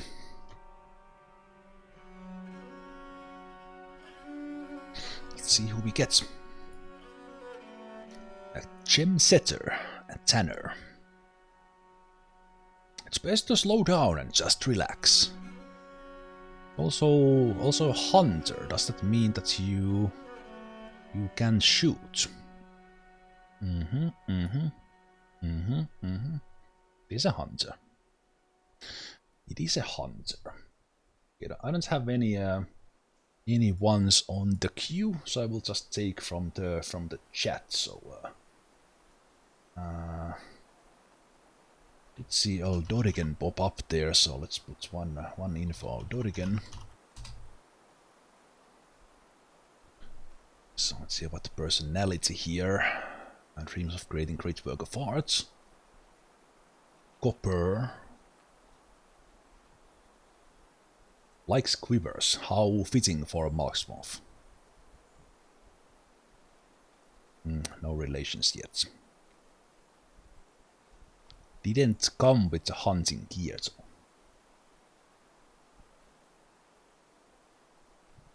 Okay, let's see. Do we get? Oh, that was fast. It's fast. Blacksmith, competent blacksmith, and has kind of a variety of skills in the metal crafting or metal industry. Very nice, very nice, very nice. Got like a I guess chain of all trades here.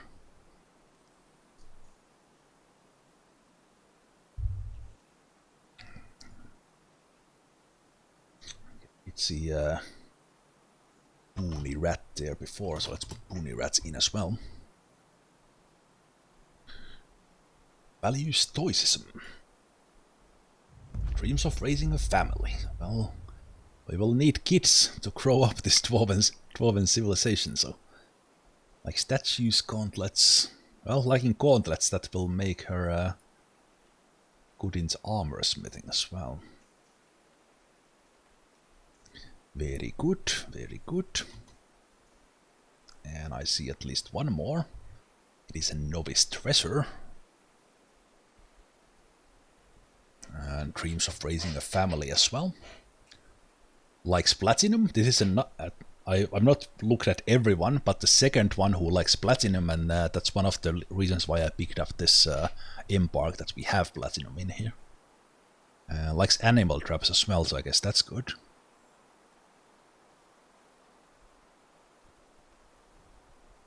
Ooh, has some social skills. Competent keyboardist. If we get some keyboard instruments, she could be doing those. I think I will add. Let's see, Piranha Pearl there as well. So let's put you in.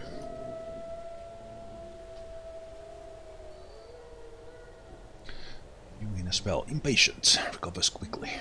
Do we get to 15? We do. High Master Armorsmith, another armorer. What is this? Look at those green skills. Ooh. Ooh.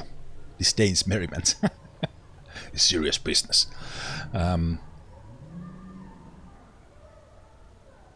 Dreams of creating a great work of art. Likes earrings, likes yaks.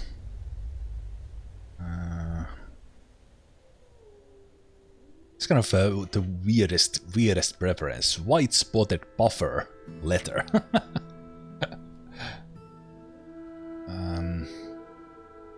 Ooh, here's a good one. Prefers to consume dwarven wine. Well, my friend, you will have all you can drink. Because that's what you get from plump helmets. You almost never see that. They almost always prefer something like really exotic. Never dwarven wine. I like this armor already. It's good. And by the way, if someone wants to, like, if we get any more migrants from there, do holla if you want dwarf. So I think this might be last. This might be last. Let's see how do we get 16. No. so hold on. That's wanting yourself a dwarf, because now we need kids or visitors or something. This is it. This is us. This is how. This is what we have to do good with. But I think that's also, I will let them run in and get settled. But I think this is where I call it a stream. I was waiting for that second build in migrant wave. So after this, we are not gonna get any. I'm not sure if is it even possible for me to get our lone king here? Because we it says that our civilization does have a baron and a general and a king, but our civilization had one dwarf when I started. So we will see what happens with this. So the idea is that kind of we are kind of done with this fortress in a way. We got the 2 migrant waves in, and now I want to build it just a little bit further, have just to get this running, but then quite quickly we will jump into another fort, and then get the 2 migrant waves in again, and maybe try some other ideas in there, and maybe do this starting up smoother, and continue to do that so that we grow the population of this dwarven civilization. But I'm not going to jump out of this like immediately. We will of course let this run for a little bit, and we'll get dwarves settled here nicely, and go from there. Yeah, I think that because there's I think you need 20 population, and that's the population trigger for everything. And after that you need just like the settlements outskirts, because we are probably not gonna get those hillocks being set up automatically by our civilization and things like that. So yeah. But anyway, that's it for this time. So let's call this the stream on what was this? 19th. Just a backup save there in case something happens, and but yeah, this was a really good start. I'm liking the animals we are seeing here. I'm really excited seeing those elephants, because I quite rarely capture wild animals and start taming them. But here, as we are rebuilding this civilization, means that if we start to gain knowledge of certain animals, we might even get them as embark options, like for example elephants.